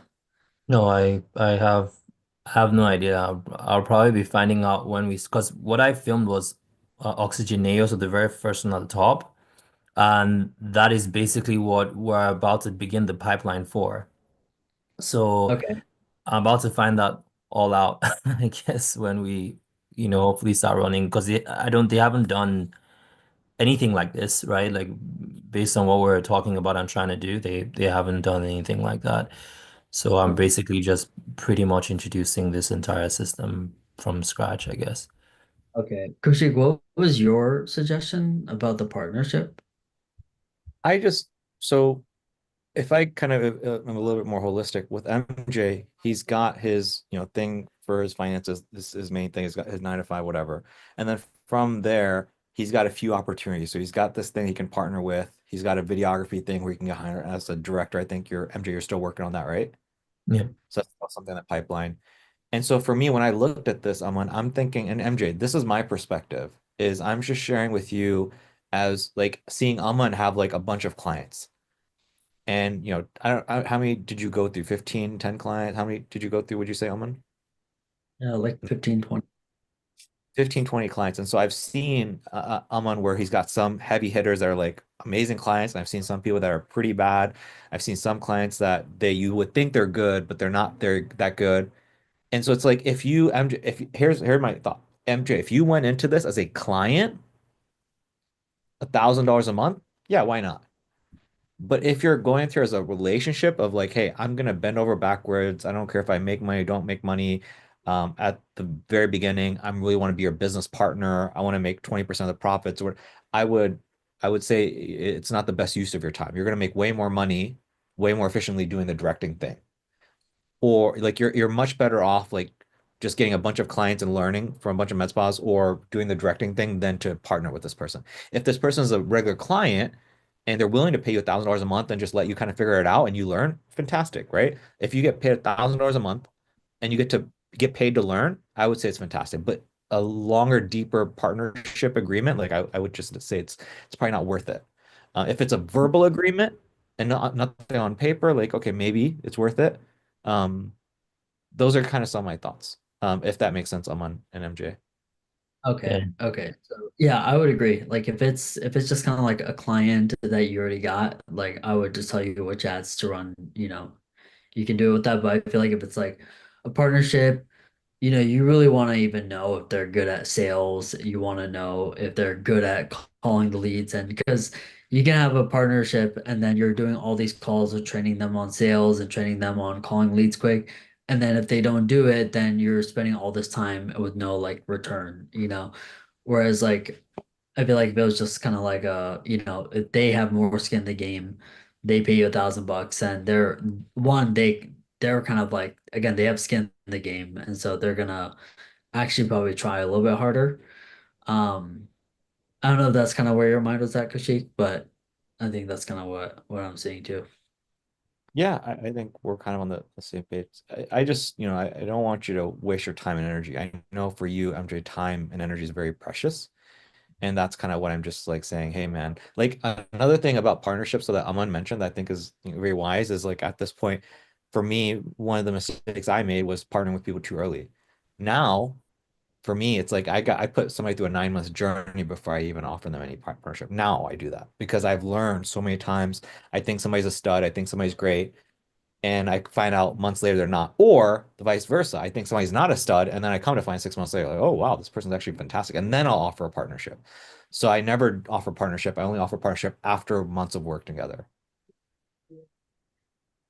Yeah, and I think that's also what I'm learning from with this is I think it's kind of like my first attempt at a partnership, I would say. And I'm also feeling like I wish I didn't because, I wish I kind of made the rounds literally like you said, or knew the kind of things that I needed to be looking out for before also entering a partnership too as well. So, well, it's nothing like written or contractual. Like we've not signed anything. We verbally talked about it, right? I've verbally sold myself, right? In that way. Also made some projected plans as well. So, okay, so here's really what I'm hoping to do and, do for the business and stuff like that. So we have an idea of everything like written down, like I actually wrote it down, I actually made a proposal, right? And sent that so we have an understanding.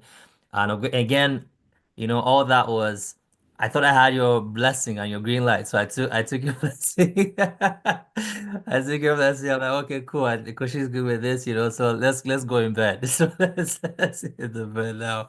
So I'm like, okay, well, if I am I guess there's still okay. So the way that I'm looking at it right now, okay, I am not. How do I say? I'm not feeling either way if I have to get out, right?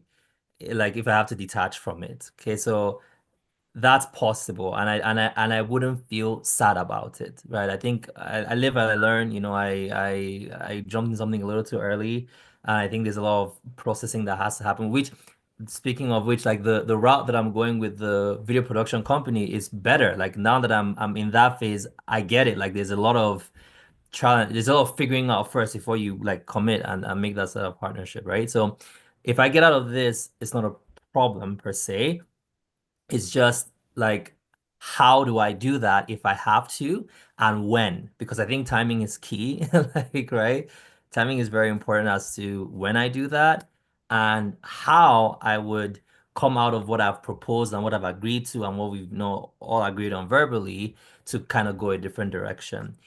Ultimately, at least I'm also happy hearing that it's maybe like a tier two, even if it's kind of like just entering there, meaning that there's something to learn, possibly, or there's some success or some wins that they can get to as well, which at least even in that eventual me exiting, there is some good, right? That potentially, could come from that.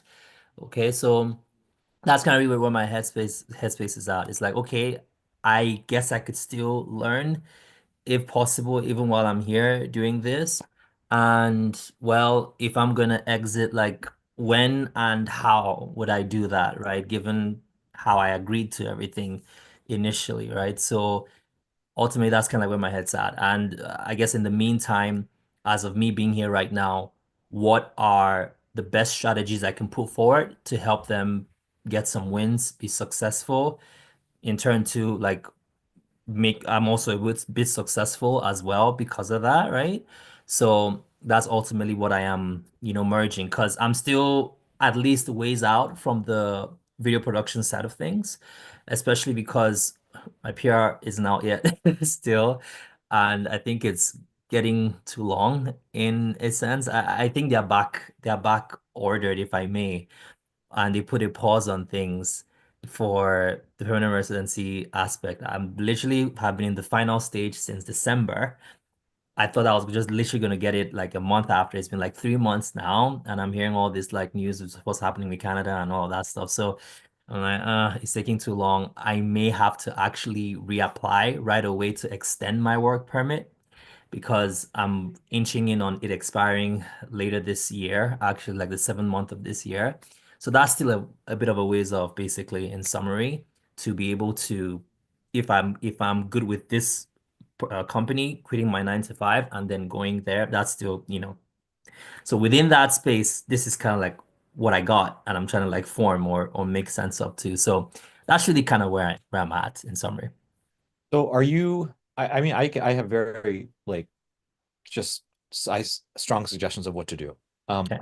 What I would say is, first of all, when you and I spoke months and months ago about this, is like I was under the impression that like you have to be at your 9 to 5 for a certain period of time for a specific reason before you move elsewhere. Is that still the case, or can you just like move and do something at this point? Like, can you just say, hey, look, I don't want to do my 9 to 5. I want to work. Like, let's say, for example, the production came to you and they said, hey, we're getting started next Monday.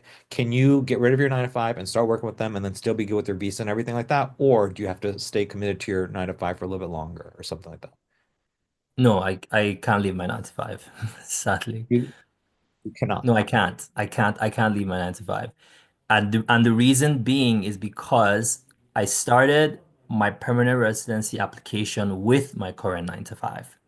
So literally my application was when you're doing your application and they ask you for your offer letter and your employment, it's my 9 to 5 currently provided that. So all of that information is what immigration has. So leaving my 9 to 5 literally is a detriment to me. Like if they have to vet where I am and like based on everything I filled out, it's like I might lose it or even start again, like literally going somewhere else. So until this process is done, I literally can't leave. So Yeah. when is that process going to complete theoretically or tentatively? It should have been January, honestly. Like I at this current moment, I don't know. So Right? Like let's say the video production comes to you and says, hey, we want to get started next Monday. What would you do from there? I don't know what I do. I feel like I'm tied. Like I can't. It sounds to me like if the video production came to you and said, let's start next Monday, you would have to balance your 9 to 5 and then you would take on some gigs with them when you could. And then Yes. Oh yeah. Okay. Yeah. Yeah. If that's what you're saying. Yeah. Yeah. Oh yeah. Yeah. Yeah. Yeah. For sure. okay, For so sure. that gives me a lot more clarity. Okay, so then my advice to you is the following. Um, I would say that you again, I feel like there's I think that, so by the way, I need to apologize. I need to apologize for giving you my blessing. I I gave you my blessing under the guise. I should have asked you more questions. That's my fault. But I thought when you said to me, hey, Kaushik, this med spa has multiple like locations, my mind went to, oh, they're extremely successful. Because most people do not have multiple locations. In my mind, I was thinking about Aman and how he's got this client who's making millions of dollars. I'm like, oh, she's just like Aman's client. That's what was going in my head. So I was like, obviously. And it wasn't until you told me literally today, hey, she's asking, she's like considering selling the business and da da da and all. Like now I'm like, oh wow, they're in a lot of trouble. They're not doing very well. And then I see the site and I see the offers. I'm like, oh, that's what's going on here. And so then it became very clear to me, like, okay, this is not the best fit. So that's on me.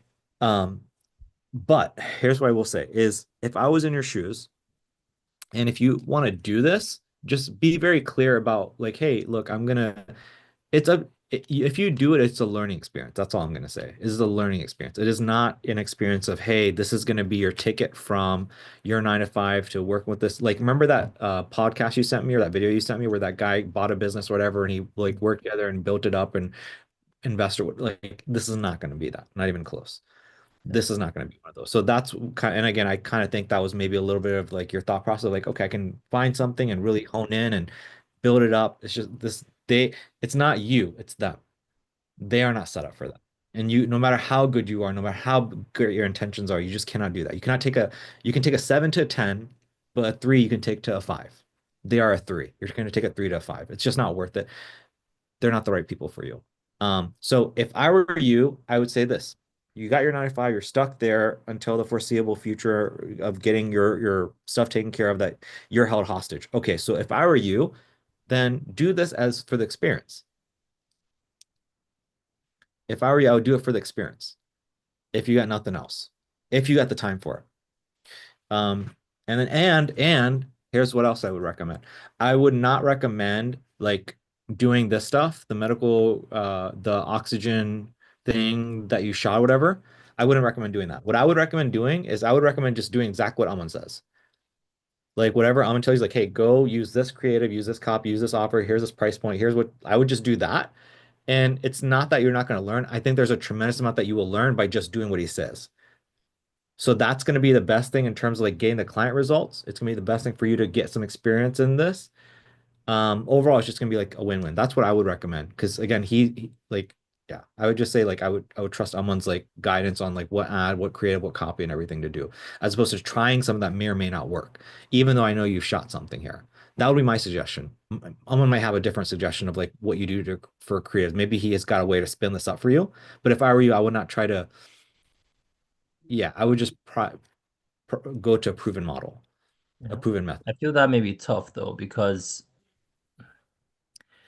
I know that they had to, well, for the shoot when I was pushing it, they had to like uh get their, what you call it, liquids or whatever, to invest in the little shoot that we had, right? To have make it happen.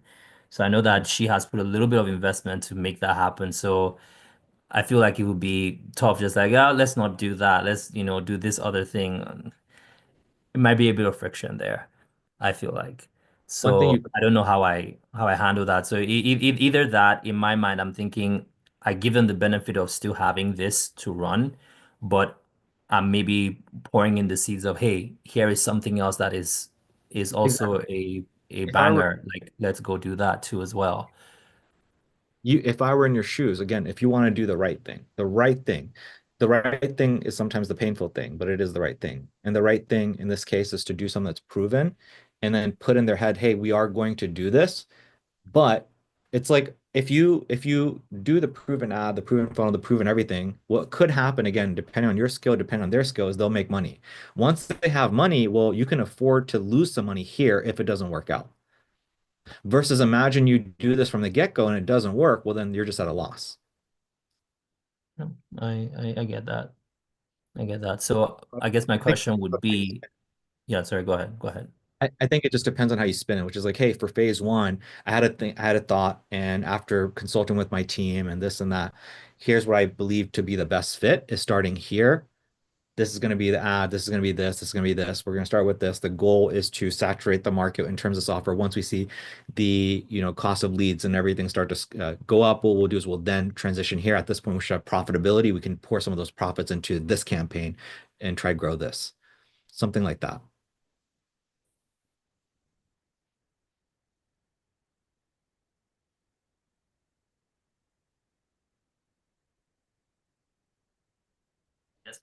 question would be that maybe Aman, you haven't, had any experience with this particular Oxygeneo equipment as well, or known of a funnel that could work with this. I haven't done that one. No, I mean It's I'm similar to sure. Hydrofacial, actually, that I know. It's Okay. very similar. So I don't know. So in my mind, I'm just thinking like if hydrofacials work, I think this can work as well. Like the procedure is very close.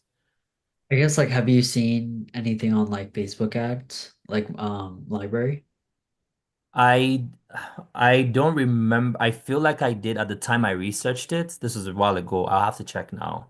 But I know that like other places that I also seen was well TikTok, right? To which stuff like that goes super viral pretty quick for oxygeneos and stuff. Also similar to hydrofacials. I know I did those research a little bit, but I know not specific Facebook ads. I don't remember, but I have to check and see. Yeah.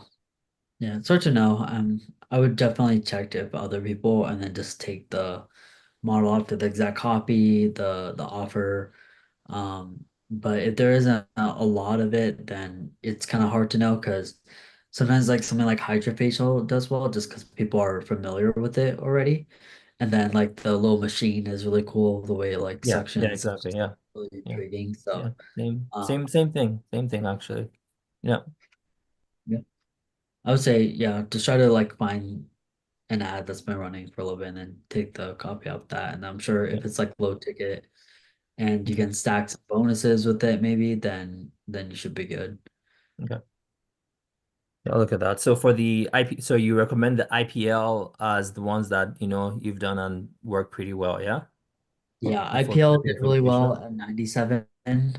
It's hard to like convince a business owner sometimes because they think like, oh, it takes like so long to do the IPL, it's expensive. But if you just try to frame it as like, hey, you're just trying to get them into the door, show them it's a real experience, do like a quick version of it where, they can just demo it out, then you're just trying to get them through the door so you could upsell them on like the actual program of the IPL. So IPL is really great. Let me see the the hydrofacial I've done many of that works really great. Um, but yeah, I think those are my main ones there. Okay, yeah, I'll look into that. I'll look into that. I I also gut feel just, that this one too would be good. That's my gut feeling. And I would like to try it out for them too as well. Because I know it's very similar to a hydrofacial. So, but Right. I want to also combine that as the next thing that I'm wanting to pitch them is the IPL because I know that's also proven. Yeah. So those are my thoughts. Yeah, Amon's the boss, so if Amon says it works, then it works. Oh yeah, I'll do some Facebook um ad stuff to check on what is happening in IPL stuff. If there's anything you have to that you can send my way for what you've done too, I'd appreciate that. And yeah, but I'll do some digging for the IPL too, so I can pull up some things from there too as well. Yeah. Send me a message in Slack if I don't say anything like today or tomorrow. Okay. Thank you. Appreciate it. What else, MJ? Anything else that's burning your head that we can talk about, help with? Yeah, I think it's pretty much it. Okay, That's good. pretty much it, yeah. I'm glad you spoke to Amon about it and just confirmed. It seems, yeah, so I'm just glad that he was able to give you his 2 cents because me, I was all doom and gloom. So Yeah, it was nice to get another perspective too on it. So that was helpful. That was helpful. Thank you. Thank you for that. So okay, cool. Well, just keep us posted, man. Keep us posted. yeah, I will. I will. Thanks, guys. Cool. Yep, you're All welcome. right. All right. I think we got Righteous and then we got Jeremy. Mr. Righteous, what's going on, man? What's going on, Coach C? Chilling, man. What? Yeah, so I think I like responded to you about a few things, but where do you want to take things, man? You want to chop it up, go over different like script ideas, or like how do you feel like we could like where could we take to help you out best, man? Absolutely. Yeah, 'cause I haven't done many hook calls. I mean, not hook calls, but like warm handoffs. So just really want to make sure that I'm setting the proper tone, and I am letting them know that, hey, it is a trial period. We're running this, and we have three other business owners that we're talking to are running the trial for as well, just to kind of implement that onto my hook calls, because I didn't do that on the very first one. So Okay. Um, yeah. So I mean, like, did you have like a script or anything you want to run by me of like, hey, could you hear my thoughts? Because yeah, like I would say, because right now what I'm doing is I'm just listening to you guys, man. I'm just listening to you guys, trying to get some thoughts before I write an official script because I haven't still written one out. Um, but yeah, was there like specific thoughts that you had or specific thing you want to run by me for that? Because I do think that's a very important part of the conversation. Definitely letting them know, like, hey, like we have multiple people. This is a trial. We want to make sure that we pick the right person. I definitely think that's going to be an important part of the script. yeah, I didn't have anything specific yet. I'm probably gonna try to write something out, like as far as like a script that way, or really not a script, just objectives that I kind of hit on, like the warm handoffs. That way I make sure, all right, that he knows it's a trial. He knows he's getting 2 to 3, and that way you keep it organized, and you're not just, willy just doing anything you want to do pretty much. But just putting that scarcity out there as well. That way that they know, there's other people that could take the opportunity. So, Why don't but you do? Go ahead. Go ahead. and I was just gonna say that what you wrote into Slack, I was kind of reading what you had wrote back to me, and just kind of like you get a sales call, and then like something happens, then you kind of write down like what could it be, stuff like that. So I'll definitely make sure I taking notes and stuff like that on these calls too. Yeah. One thing we could do, bro, is if you want it, so it sounds to me like you and Aman are sharing like your scripts and it's like working beautifully for you. So what you could do is you could take his hook call script and then you can take that, make a clone of it, a copy of it, and then you can tweak it where you can add in some of the things I've been talking about. So some of the things I talked about last week, some of the things I've been putting in the Slack channel, and just tweak up the script a little bit and then let me know like, hey, Krishy, here's what I got. And then from there I can look it over. Okay. Tweak up. Also, one other thing, like for my ads on the ad set level, like when you duplicate the ad set and you kill off the original, Yeah. as far as the targeting, should one of the other assets be like a different targeting as far as like radius or something, or because like right now I'm just they're both the same. And I know, like, I felt like you said you shouldn't do that because they kind of compete, but They both so far, perform. They're identical. So they're yeah, identical. This exact same setup in terms of ad set and ad. correct. And are they both performing or is one outperforming the other? No, they both were doing good. They both got 3 leads today. They're like neck and neck. That's why I was like, oh, well, maybe this is what he was talking about as far as like both of them competing together. So I didn't know if like maybe on, because this is just, one is exterior and one's a cabinet painting. So like maybe on like, well, the cabinet painting, change the radius a little bit, like tweak it. But I didn't know if any of that stuff mattered or anything. But like right now, it's cool. So are you saying one of the ad sets is for cabinets and then one is for exteriors? Yeah, pretty much. So like you have, You can let me pull it see. up. Okay. Exterior screen.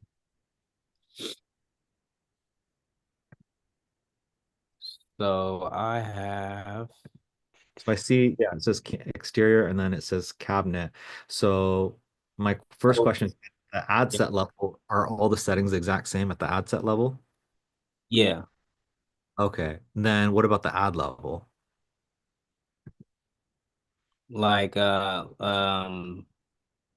do you I mean as far as, Okay, so like the creative the ad is different. One ad set, one ad, the other ad set's a different ad. yeah, like one's exterior and then you got this one's cabinet. I see. I see.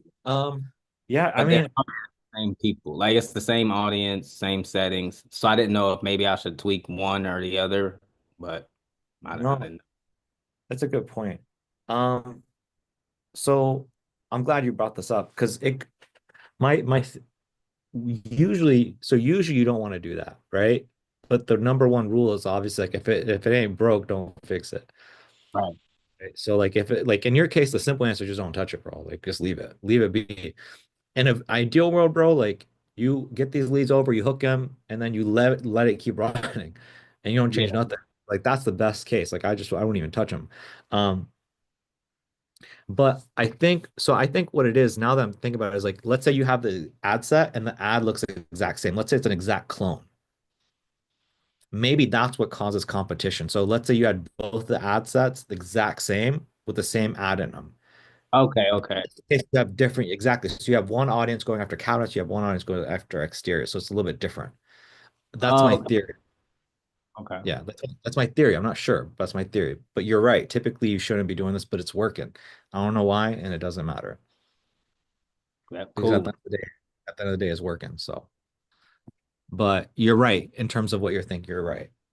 So my theory is, let's say for example, you duplicated the I don't know, the cabinets one, and so now you have three ad sets. Is it possible that one of the cabinets shits the bed, or maybe both of them? Possible. Maybe that's what would happen. Okay. That makes sense. But yeah, that's pretty much all I've really had. Cause I mean leads are coming through now, so I just gotta move on to the next step. At first I was just struggling with getting the leads, but it seems that like $50 a day will definitely get you much better results. I wonder if it's that, bro, and or I wonder if it's just like it took a little bit of time to get your pixel like seasoned, like just to get like the algorithm to spend enough money with the algorithm for now the algorithm to just give you better results. Part of it could be that as well. Yeah. Um, Either way, man, I'm glad that we got past this bottleneck and now you can focus on hooking and closing. Yes, sir. I am too, because that was a little scary. I'm like, man, but now I'm in the opposite situation. So I talked to 3 customers today, and I'm like, all right, I'm gonna get you a business owner, and I didn't even hook anybody today, so or get a win. But I'll be back at it tomorrow. I'll shoot out some texts and I'll hop on some calls, and now I have a lead to hand them right over. I'll just figure out. You said you can do Loom. You can record Loom on your phone. There's a way to do it. Because I remember when you were talking to like you were talking about Aman or somebody, you were like, hey, whenever I do these calls, I can't record because I'm at work. I think you can. I don't know. You have to go to YouTube, but I think you can. I might YouTube some things and figure out like maybe I can just have Loom on my cell phone and just do the calls and hopefully it'll pick up the audio and everything and that should work fine. I think it's a way to do that. I think it's a way to do it. Yep. I'll let you know how that goes. I'll look that up as well. Cool. What But else you got? Anything else? that's pretty much everything I got so far, man. I'm geeked up. I'm ready to see what happens tomorrow as far as like how the leads flow if I get 1, 2, and then because you never know what can happen with Facebook ads. I smell it, man. I smell this week. My projection is I think either you or Aman are gonna close a deal. Just from what I'm seeing, is either you or Aman are gonna be one of the first to probably close a deal this week, just from what I'm seeing. So we'll see. Um, and either way, it'll help you out, it'll help him out, it'll help the entire group out, just kind of see the entire cycle done successfully. Yeah. Yeah, man. Anything else, bro, that you want to go over? No, that was it. That was everything. Cool, cool. All right, man. We'll just keep us posted. Will do, man. I think it's just Jeremy and then we got Riviera. Is that right?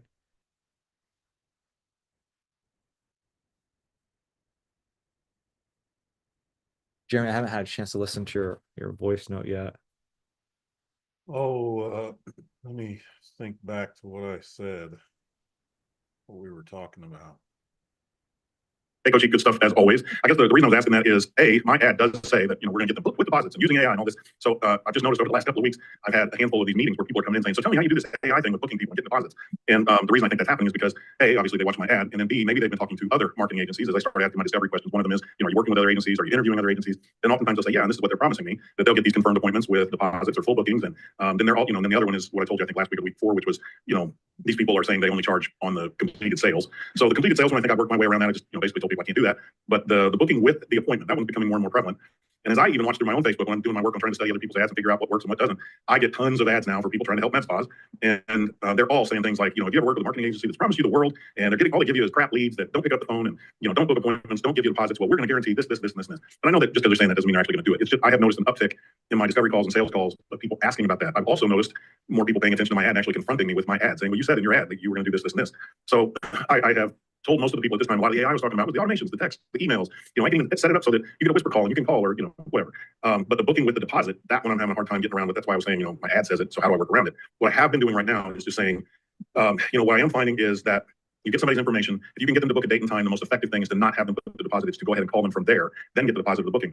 Because in reality, what I am noticing is if people have to book a deposit online, they won't do it. So like if you give them a chance to fill out the form, plus do the calendar, all they do is the form. As soon as they get the calendar with the deposit, they stop. Very few go through with it. So that's how I've been talking to people. But I just wondered if anybody else had encountered that. I know Aman had, and I just wondered if maybe you or him had come up with something that was fairly effective. So far, it's not affecting me when I talk to people. They kind of listen to what I say and move on to the next thing. But just something I'm seeing an uptick in, and I think it's because that's the way the ads are. So talk to you later. Bye. Cool. Yeah, I would say if you're not dealing with an issue, I wouldn't overthink it, honestly. As simple as that. Yeah, it's just, I've noticed it happening more frequently now. So I'm just trying to come up, I think what these other companies are doing, if they're really doing what they claim, because, sometimes in the ads, you just say people to get things to people to respond. But I think what they're probably doing is they either have a team or some virtual assistants who are actually calling and booking on their behalf. So the way I have been confronting that right now is just, unless, so if you were a customer and you just said that to me, like, well, all these other clients are saying they do this, these agencies say they'll book and get the deposit. What I've been telling them is, well, I can't speak for them for certain. I can just tell you on my own experience that generally doesn't work if you're trying to do it in an automated fashion. So in other words, you send somebody an ad, they click on the link, they fill out the form, they click on a date and time. As soon as they see the deposit, they stop. And I can prove that. I can show that in the pipelines of the customers I'm working with. I can prove it. I said, so if that's what's happening, then these agencies are either being dishonest or they have a virtual assistant or a staff calling on your behalf. And if that's the case, they're going to be a lot more expensive than me. So that's how I've been countering it. But I just remembered, I know Aman was using the AI bot, and I've developed my own outbound bot, and I've been too scared to kind of let it loose. But I just wondered if it sounded like he had some success with that. But he probably has, if he's going to do it for them, you have to obviously charge them for it. So I just wondered if in your experience, you saw the same thing I saw, that when you throw the opportunity to put a deposit in, people balk, they stop. Even on the phone call, everybody's great until you ask for a deposit. Yeah. So we got the bot to even stop asking for a deposit.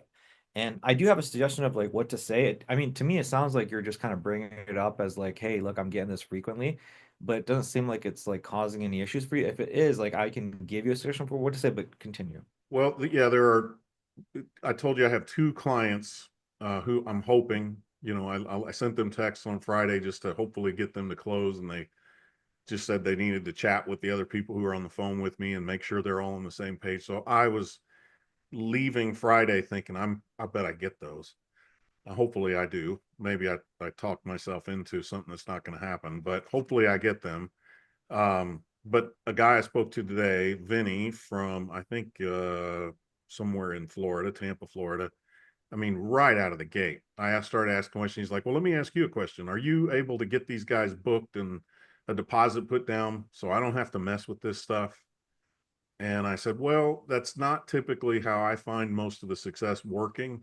We're going to have a sales call tomorrow. I said, so I'm going to go over with you what I do and how it works. And I'll address some of the things that I think you might find if you run into an agency who's offering you that. And you know, like I said, it's going to probably cost you more, and not sure that it's going to be any more effective, if I'm being honest with you, you know. So that's, and then a lot of these guys who are offering that type of service, like booking plus, we're gonna, you know, get the deposit, put them on your calendar. You only pay when we get the deposit, you know. So it's just, I'm seeing it more and more frequently. And then like I started wondering, well, why am I seeing this now with all these people? Why are they bringing this all up?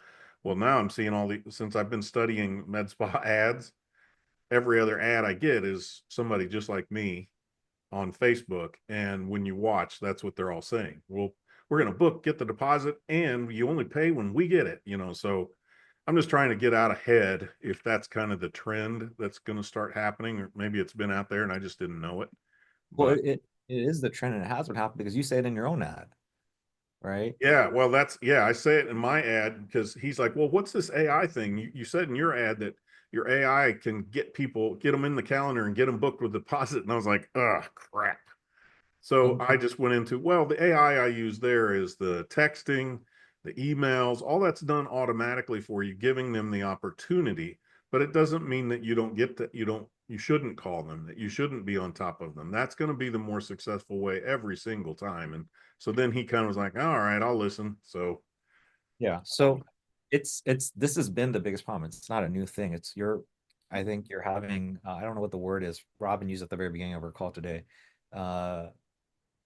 It's a psychological term where it's like, you know, you buy a red car, now every car is red. yeah, That's what's happening, is like, you did it yourself. You had a few clients, you're like, wait, I do say that in my ad. Now all of a sudden you're paying more attention to it. It's been Yeah. going on. It's always been going on. And so we spoke about this. The biggest issue for med spas is not getting the clicks, it's not getting the leads, it's converting them over. And so all these people that are talking to you have either, it's one of a few things. Either they've ran ads themselves and they couldn't convert people. They had an agency that ran ads and they couldn't convert people, or they have a friend or an agency, a friend who has a med spa, and either they did themselves, another agency did it for, and they couldn't convert over. So that's just a nightmare. And so that's why the ad performs so well, because this ad right here does this, and everybody already knows that. But that's not the cool part. The cool part is, and then that's why now hopefully it's clicking for you. That's why the ad works so well. But the cool part is all this pain point stuff that you've been dealing with, or you know somebody's been dealing with, and we figured it out. That's why the ad works so well. And it's like the way we've been able to do that is AI and TikTok. Oh, they have a mechanism for it. It makes sense. It's new. Ah, I see. That's why the ad performs so darn well. That's a psychology behind it. That's a deep psychological warfare. Now, in terms of what you're saying, I feel like if you want to say, you can. I'm going to tell you Kaushik style, which is, you might not like it, but it's just what I would do. And this kind of advice I would give is, you give people what they need and they love you for it, and then they forget about what they initially came to you for. Right? It's like, so you come in and you say, and so again, this is the part where you might think it's unethical or what have you. I'm just giving you advice of like how the game is played, or I would play it, or I would recommend most people to play it, which is, hey, we do things in phase systems. So phase one, what we're going to do is we're going to set it up. We do this. We focus on fundamentals. I need to make sure that you and your team are good. Or you don't even need to say that. You say phase one. So yeah, if they said to you, hey, can you do that? Like that guy, he hopped on a call. You say, hey, can you do this, Jeremy? Like, if I were you, I'd just say, yeah.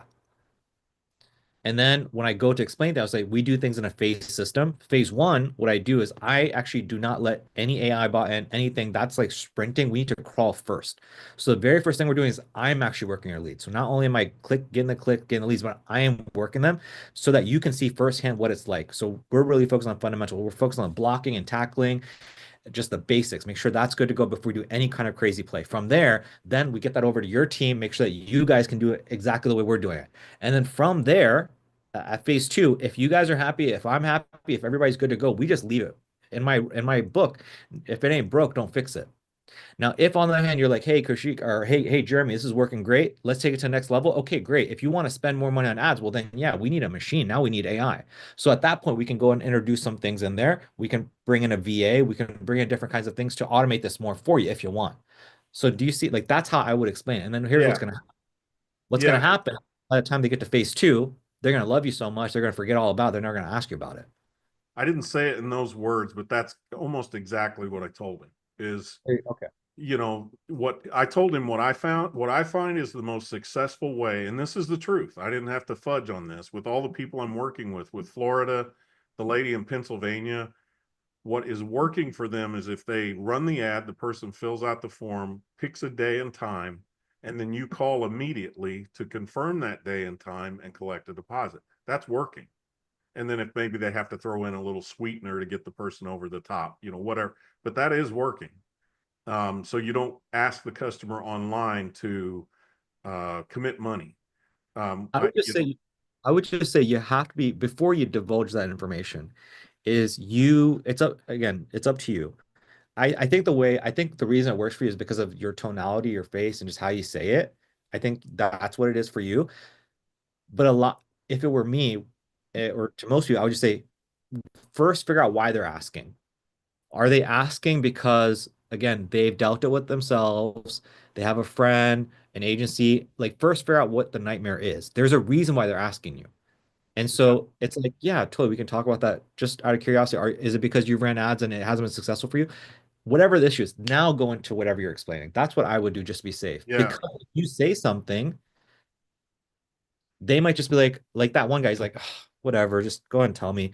And they're not fully sold. They're not really hearing you because they're Well, and they're I feel good about this call tomorrow. He didn't say it that way, and I was just saying, he was saying whatever, go ahead. But here was what he said. He said he had some agencies, the leads were not qualified, there was no way to really follow up, no booking, no deposits. They had to call them themselves, and he just didn't want to do the calls. exactly. That So was when I asked him, well, you know, what agency, when he kept asking me about booking and deposits, that's what I did is, what, you know, why? So have you worked with some agencies and that's why you need this? Is it just didn't work? And he's like, yeah, I wasn't able to get anything. And I said, we'll go over more of this in the sales call tomorrow, but, and that's when I divulged to him what I have found to be the most successful method. And then I said, but a lot of it's going to be on the quality of the leads we get for you and stuff like that. You know, we're going to work to get that as good as possible, so the follow-up is easy. And I said, and then of course, you know, if you don't want to be calling people and you don't want to do booking and all that stuff, we can always look at virtual assistants. I said, now you have to pay them, or we can look at an AI bot.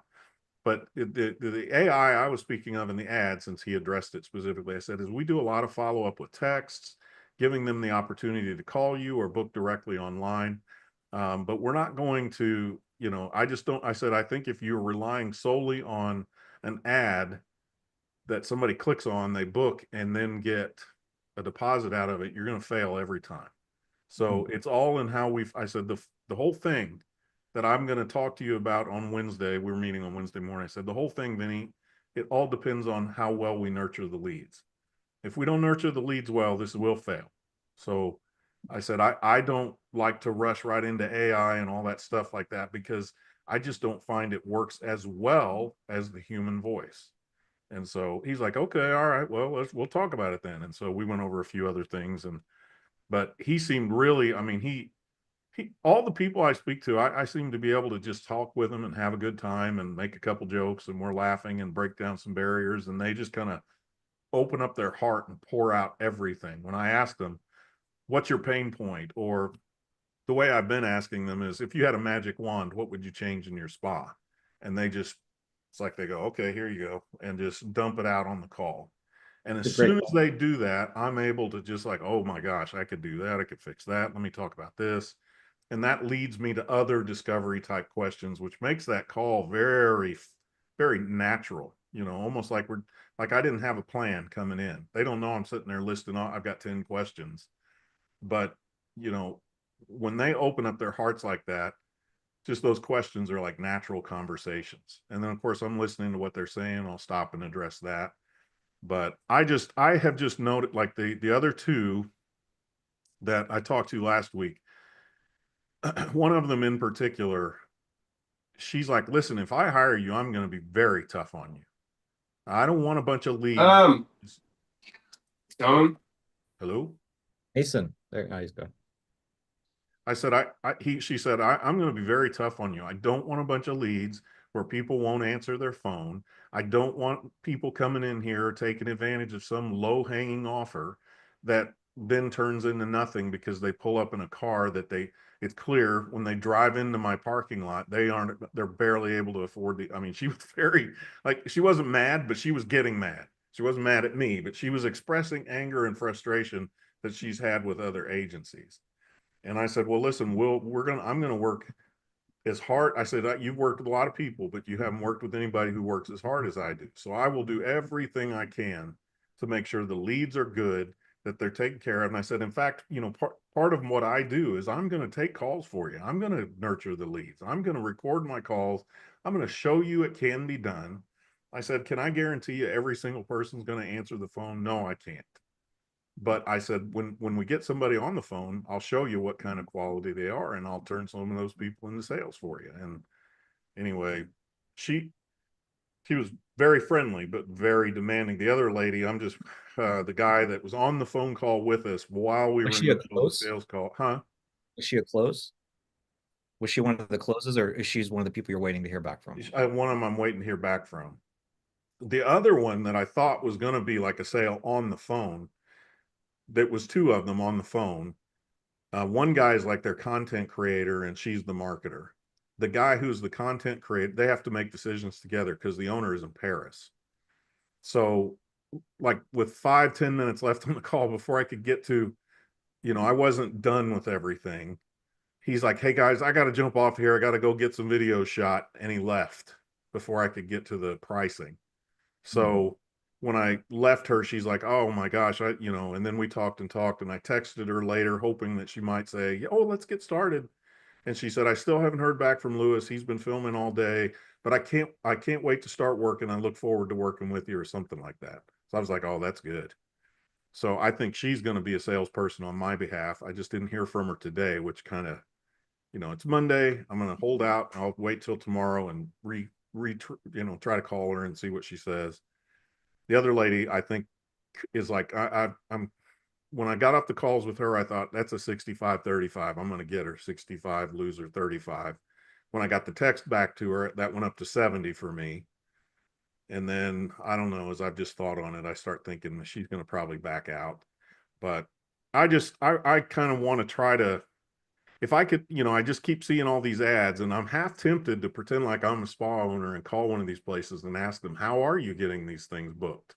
What are you doing? That way I know for sure when I speak to somebody, like, okay, well, I'll tell you what I did. I pretended like I was you one time and I called one of these agencies where you're seeing all these ads, and I'll tell you how they're getting you the book calls and deposits. And they cost you $5,000 a month because you got to hire a team of VAs and all this and that. So I want to find out what they're doing. So all they're doing is this is what me and Aman contemplated for so long, and he didn't want to do it. I didn't want to do it, but they just are hiring VAs out in the Philippines. That's it. It's one person for like 10 accounts. Yeah. And it's just a lot to manage. Yeah, So anyway, I figured that's kind of what they're doing, but there's still that little part in my mind that's curious, like, do they have a system? Have they really figured something out? But I can't think of what it would be. So, yeah, so that was just, running through that. One quick question, this may be a Mason question, but on, Facebook ads, I was looking at my own Facebook ads and just looking at, curious when I was looking at I'm pulling it up right now. When you go to their little opportunity score, it says I'm 81 out of 100. And most of the recommendations they give for me are, they want you to turn on all the AI stuff, which I just don't want to do. But there is one that's curious to me. It says you could get 13% lower cost per result by setting up Conversions API. I've done the funnel codes, and all that stuff. And I've got the pixel set up or the data set set up, but what is Conversions API? And it gives you a thing where you can start it and you can go in, you got to put all this coding in. But I was just curious, like if any of you know what that is and does it really work, and what's the big difference? So the Conversions API, if you're doing instant forms, it's not really going to make a difference in my opinion. It's just to help you track data. So if you have an ad, so for example, right now, let's say you had multiple ad sets you wouldn't know which ad set a sale came from for your client acquisition right now because your ad goes into funnel. Some people opt in, some people opt, like it doesn't track all the data. So for that kind of stuff, you need something like Hyros or Conversion API. For you, I don't think it's going to make a big difference, but it's just to track stuff. That's all it is. I personally have only heard one person really talk about it. That was Aiden, who you might get to meet. He's like a really tech guy. He's got a lot of experience with ads. And he said it was complicated. So it almost sounded like he didn't even want to mess with it too much. So again, it's Jeremy's one of those things. It Part ain't of the broken. reason, yeah, part of the reason I asked is because it's on mine, but Oh, it's on yours. It's well, on it's no, it's telling me I should do it, but Alpida, who has left for India right now, but for your ads, for your yeah, MedSpa it's ads. telling me Yeah, for my med spa ads, I could, it'll help. So yeah, so I would write, so then in that case it would apply, right? Because I thought you were talking about for your clients. For you, it would apply. It's true. However, I would not recommend that. I would recommend using Hyros. I would Okay. recommend How do you spell that? I just, if you message me, I'll send you a link Okay. right to them, everything you need. But it's not something, that's what I use to track all my data. Like I can see what ads somebody clicks on, how much, I can track them 2 years back. I know Okay. exactly what they, so it's such a great tool. However, it's not something that is I don't think you personally need it right now. Yeah, I just don't think you need it right now. It's $3,500 as a starting point, $3,500 a year, which it's not too actually no, it's like 5 grand a year, I think. Yeah, it's like 5 grand a year. And then it goes up to like 50 grand. So it's just not something that It's probably not gonna happen right now. it's not something you need. But the biggest reason I was asking about it was because some Facebook pro, an actual person from Meta called Alpida. Oh And yeah? yeah, and was like, "Oh, you're doing so great, but we have all these recommendations." And Alpida sent me the email, and it does look like it's somebody from Meta. They called me, so they called me too. They suck.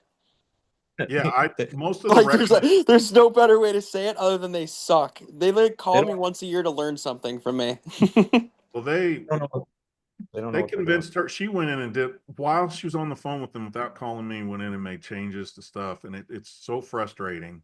So I just like, okay, let's let it run, see what happens. I figure while she's in India, if it blows everything up, she'll come back and appreciate the way I had it set up better. I was like, Alpida, why would you want to change anything? We're getting 50 or 60 leads almost every day out of this. Why would you want it? Well, they say it's this, and I'm like, okay. But I was on the way home from a meeting, and she called me, and I about had a car wreck when she told me she started changing everything in there. She's like, you take a look at it and see what, and I'm like, I can't believe you did that. But I didn't, I stayed nice. But How much now? What's her monthly recurring revenue now? Do you oh my know? gosh, she's not talked to me about revenue. I just know she's making money hand over fist. You know And what's crazy? You know what's crazy? And this is I wish everybody was here. Anybody can build her business. Like you could build her business right now and you could probably blow her out the water. yeah, It's I so told yeah. her, I told her, I said, I wish all the people were, that first 2 or 3 months I was with her, where I was like banging my head up against my desk every day. I saw her name come up on the phone or whatever. I'm so thankful for that. You changed her life, man. Yeah, well, you should see her Instagram stories popping up on my, this motel she's staying in and flying first class over to Mumbai. I'm like, you're welcome. Anyway, but she said that to me, and I told her, Alpida, let's leave that. And I forgot all about the conversions API. Well, today I went in to check my ads, and there it is. You could get 13% lower cost per result by setting up conversion API. And I just started looking at it, and I'm like, I don't even understand what this is. So thought I might ask you guys. No, don't mess with it. Not Okay. worth it. And then so all my results are basically looking the same in my spreadsheet, but there is one last question I'll ask you, and maybe you guys could look at this and see what you think, if it's just kind of an outlier, because I do have this young lady I'm working with in Pennsylvania, and she's like nailing it, man. As soon as people, she's already had, we started her ads on March 1st. She's already got 7 sales. And this is all based, and she's upgrading people too. She needs to update her Go High level because she has an upgrade, but she's been upgrading people to the packages I created for her, like 3 already. So she's already made her money back. You know, she's very happy. But when I look at her, for her leads and stuff are just slow. It's not like everybody else I've created leads for. They come in very fast. You know, we get, you know, it's not crazy to say, well, I'm probably going to get 100 leads for most of the people I'm working with every single month, if not more. Well, she's been running her leads now for a little while, and I'm trying to pull up Go High level. She's only got like 20. Is her cost per lead more expensive or what? Yeah, and I just wonder, I was going to show you. Is her CPM? What's her CPM compared to everybody else's CPM? Bear with me here. So her cost per lead is $21.29, which is pretty high. Her CPM's $26. I'm And then switching over. I'm pulling her up in Go High level here. She's got. That's weird. She had 21 opportunities just a minute ago, and now she's only got 19. Maybe she deleted a couple of them. Oh no, there it is. Now it's back to 21. Okay, so she's got 2 upgraded. So there's 2 sales that she actually upgraded to bigger packages. The values of those packages, at least what she's put in, is $785 and $200. So she's made $900 on her upgrades. Then she has 5 sales, which are all worth $100. So, you know, she hasn't made all her money back, but she's made $1,500, and we're only 10 days into the ads. And the first couple days of the ads were, you know, her ad account was brand new. So Facebook would charge her $2 and then shut them off, and then $2 and shut them off. Well, her bank account thought something funny was going on, and they blocked her card for 2 or 3 days. So even out of the 10 days that she's been running, like 2 of those days were lost to her bank thinking something funny was going on. This is also the account where I have not Go High level. I've spoken to Twilio directly. They have not approved her text campaign.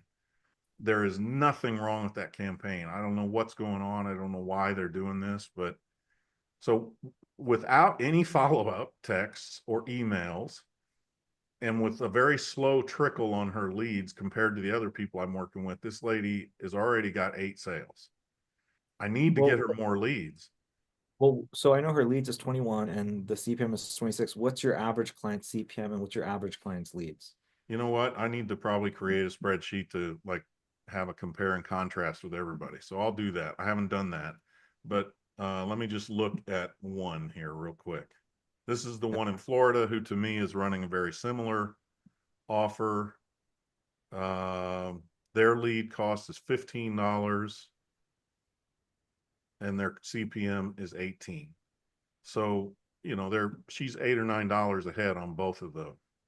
And they're getting, you know, 3, 4, 5 leads every single day, whereas she's getting 1 or 2.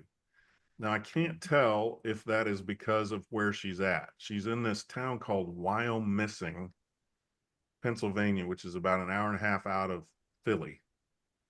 And I have, unlike what I've had to do with others, I've gone in and like added interests and behaviors to grow the audience. I've expanded where she's actually running the ads to. I usually only put them in the feeds, the stories, and the reels. I actually went ahead and added it to like the video feed. I'm just trying to, you know, increase her frequency. Her frequency right now is really good. It's at 2.3, but you know, we've been running the ads now, well, since March 1st, and she's only reached 7,500 people. It just seems, but according to Ads Manager, her audience is, you know, 3, 4, 500,000. So it just seems like something is keeping the ads low.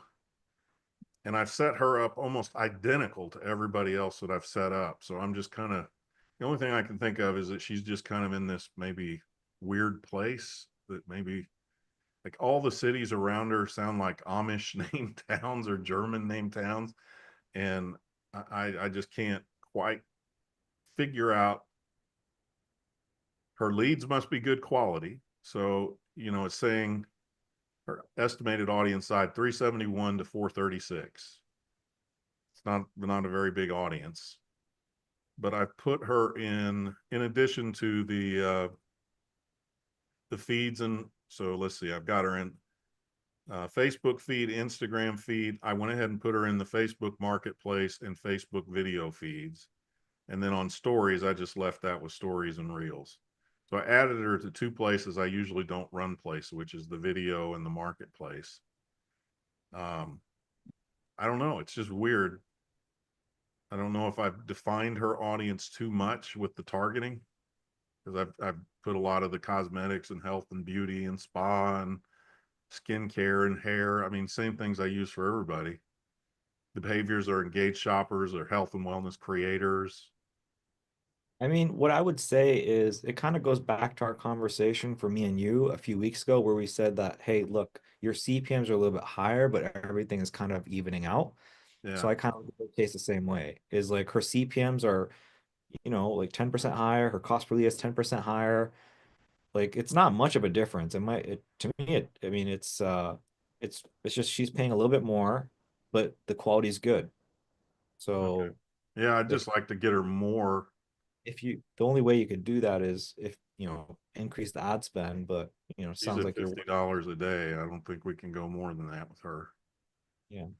I mean, So, I don't know. I told her, because her ad is, I think, one of the prettier ads I've designed. I really liked it.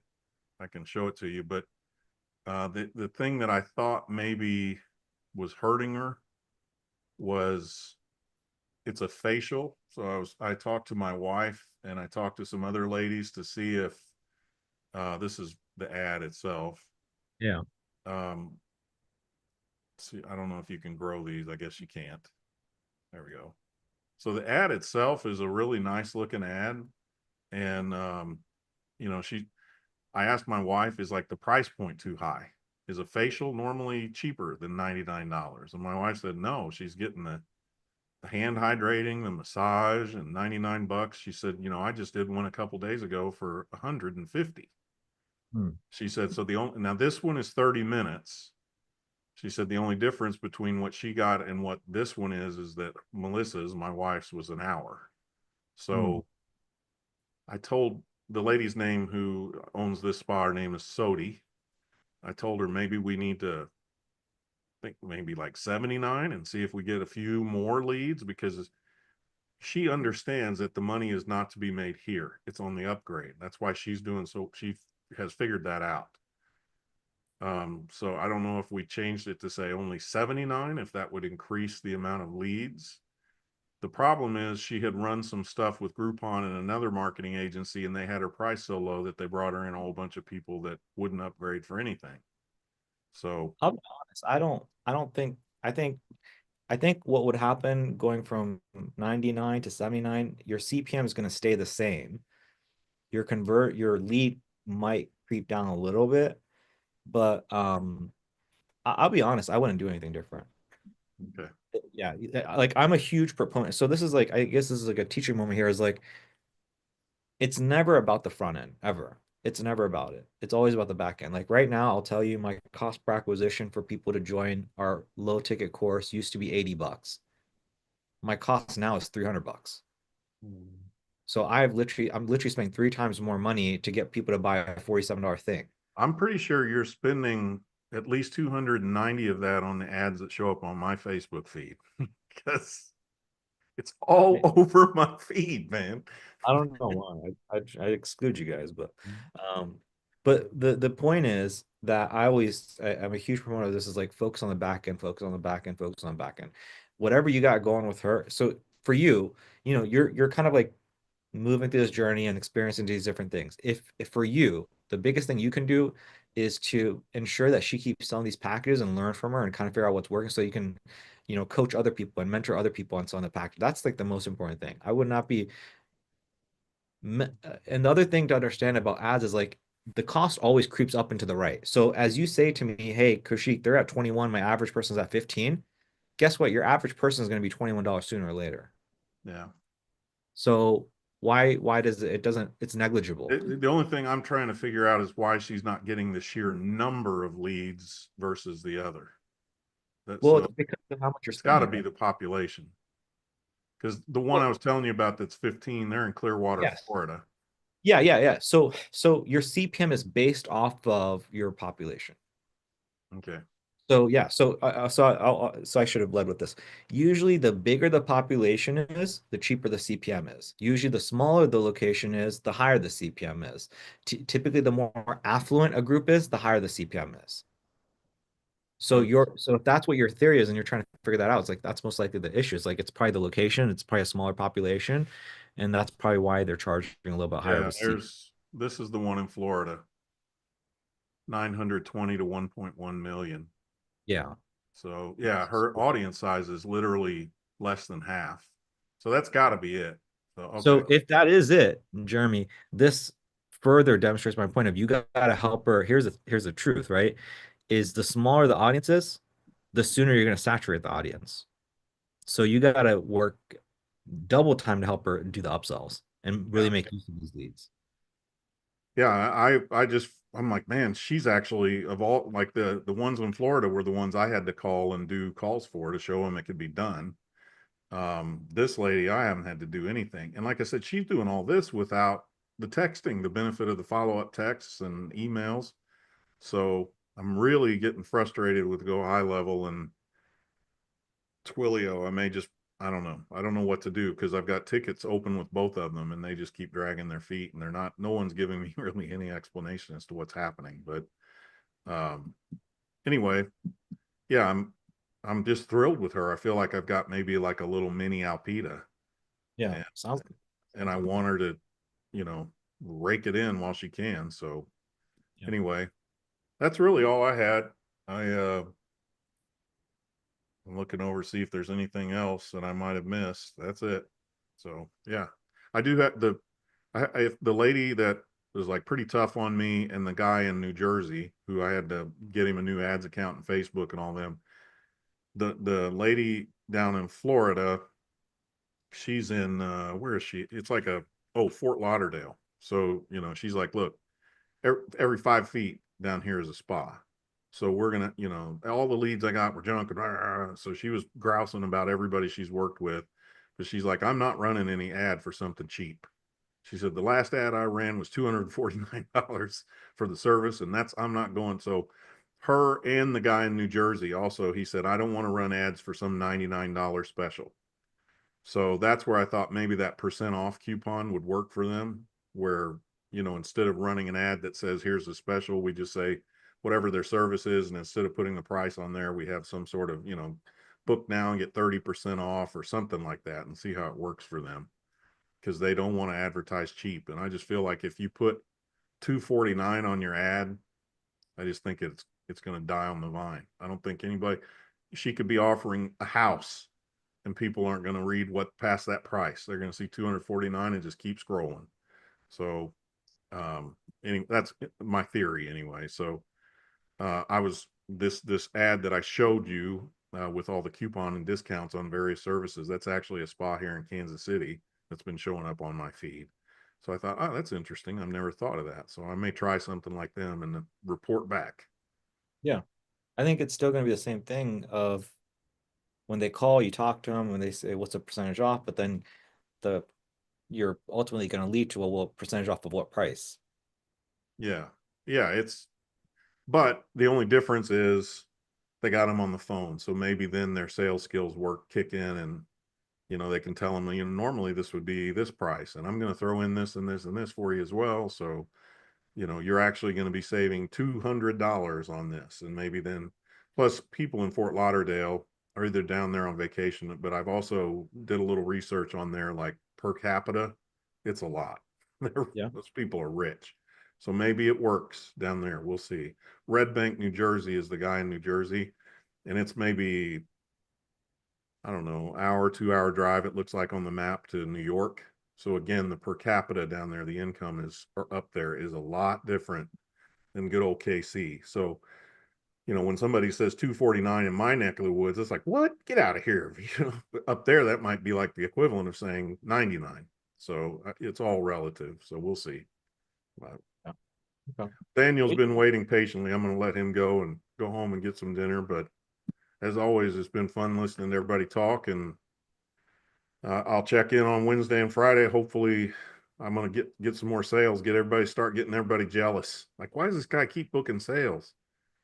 Hey, I think it fires people up more than makes them jealous. So keep it. Yeah. Well, then I'm going to try to fire up a lot of people. Good. Love it. I meant what I said to you on our one-on-one. I feel like I've kind of found something like maybe I'm supposed to be doing this right now. Like this is the thing. It You seem feels really like that. I feel fulfilled when I speak to people. Even if I don't get the sale, I seem to be able to help them. You know, like all these people that I've spoken to where they ultimately end up saying no. I think Able to exchange some information with them where they're always like, thanks for talking. You know, they make you feel good when you get off the phone, even though they didn't buy from you. So I mean, you know, you look really happy, you know. yeah, I feel good. I feel like I got purpose, you know. Like today I had to film 2 videos here in my studio, and I was like, these dang videos, I can't work on my funnels.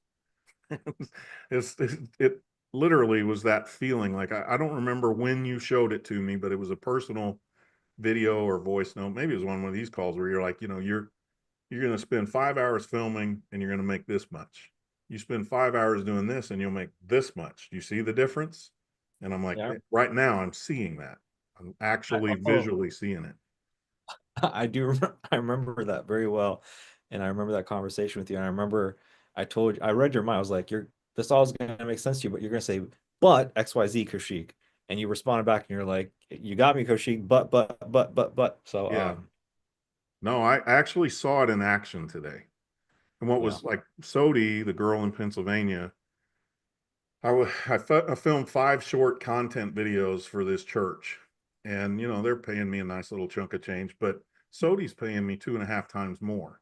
And while I was working with him, in between takes, I was running in here and answering her on Slack because she was upgrading a customer. And I was like, I don't want to film this video anymore. I want to help her complete this deal. Because if I get her to complete like 5 more of these, there's no question she's going to sign back up with me. And this work is a lot easier and less, you know, the investment I'm putting into it is not as laborious, you know, as opposed to somebody going, yeah, well, I don't know if I like the way the camera is angled on that shot, you know, and you're just like, oh, for crying out loud. So yeah, anyway. All right. I'm going to quit rambling. Appreciate you guys as always. No, you're good. All right. Keep us posted, Jeremy. Take care. Mr. Riviero kept you waiting for a while. No worries. No, it was all good information. All good stuff. But yeah, just been running around like a chicken with its head cut off with the video production. But I think of it like what Jeremy just said, like let me get these videos out of the way so I can work on my funnel. I think of it the same way, but I think of it like, hey, let me get these videos so I can collect some cash so I can throw it into my funnel. But I guess the same thing. But yeah, so nothing too much on terms of the next few days. I'm gonna go on it hard, probably get you some more data on that. But so not really too many questions there. If anything, like a lot of them on just righteous talking, kind of answer them. I kind of know what I need to do. But I know there's that whole thing with us having a debate about like whether to do HVAC or the door window company too a little bit. But oh, what was that, Kaushik? Yeah, no. I was just echoing what you were saying. I guess like what's the update on that so far? And what's kind of what's the update so far? I mean, you know, I turned off the Northridge HVAC just because I was busy and I just couldn't get like even if I was getting leads, I probably just wouldn't have the time to, you know, get it over to anybody. Just because I don't have like anybody that I could swing it to. So, you know, I mean the only last couple days, like I was still getting leads, it's just kind of like they weren't answering. And then the last guy did answer, but he said he was in the hospital. But I was like, well, he was a real person, and he sounded like he knew that he went through that offer. He was just, I guess, half dying. So I just I just didn't know how to handle it. But it showed like there's still real people coming through. So I'd say I'm kind of like in a Mon's place where it's kind of like stuttering, but I think if I switch it back on by tonight, maybe I have something going tomorrow. And then I could just start, hooking people. I was gonna hook people regardless, but maybe just turn it on tonight so that way I could kind of get that momentum going. That's my thoughts for like, the most like soon as possible action kind of thing. And then yeah, oh, sorry, was that question? So are your ads working fine for HVAC then? Because I remember a week ago we were kind of like debating between HVAC versus something else in terms of like windows and stuff. Like are the HVAC ads working now, or did you try something different?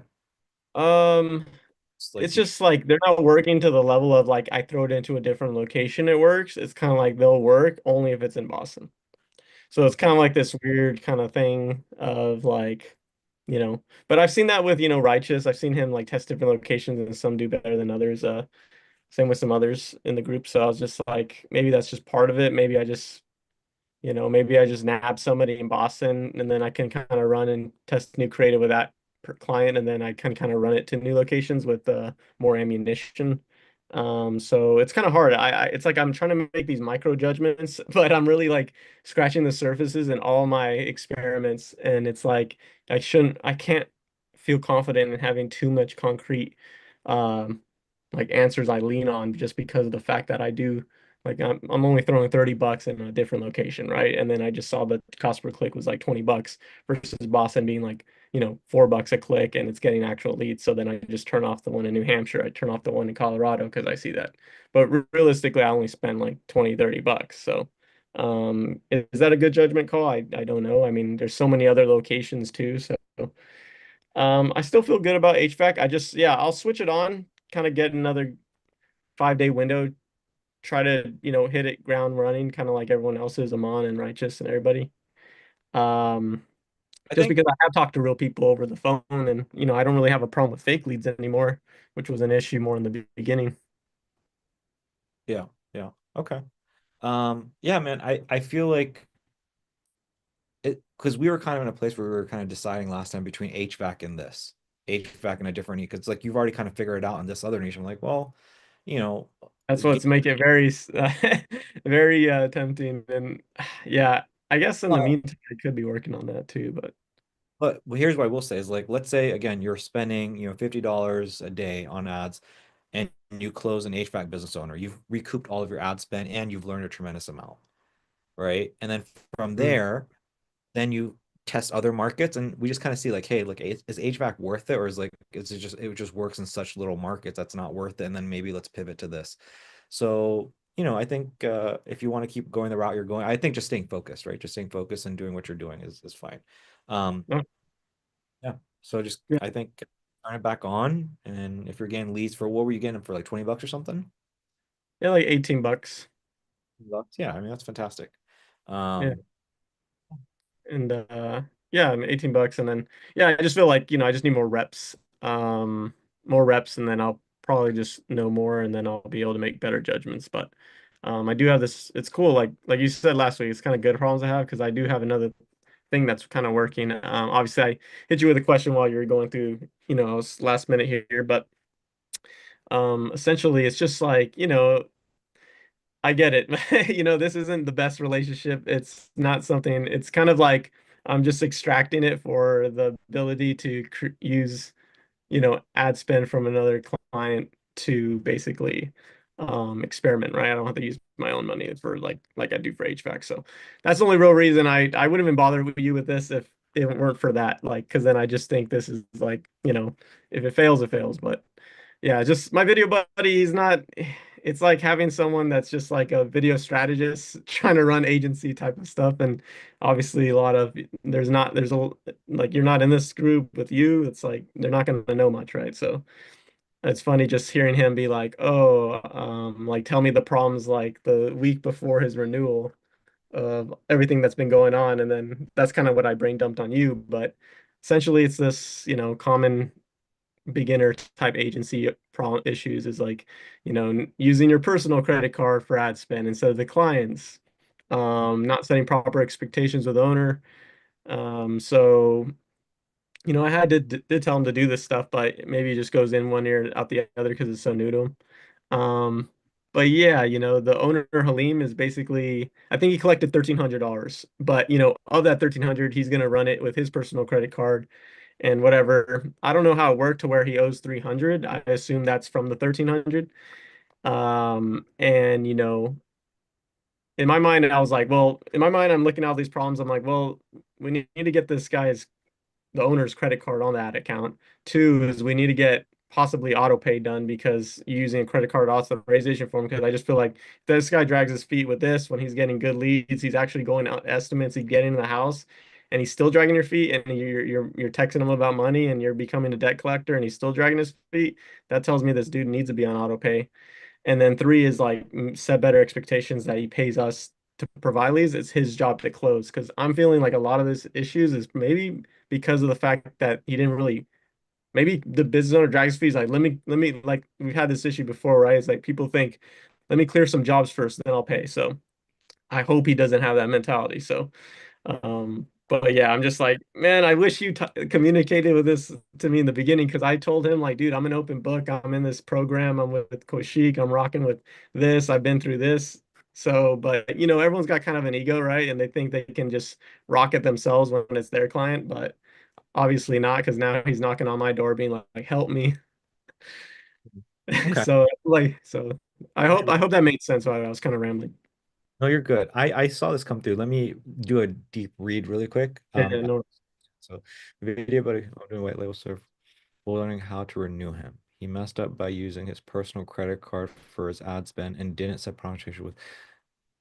He's, however, new to this and maybe didn't heed my advice. I told him trying to close this guy.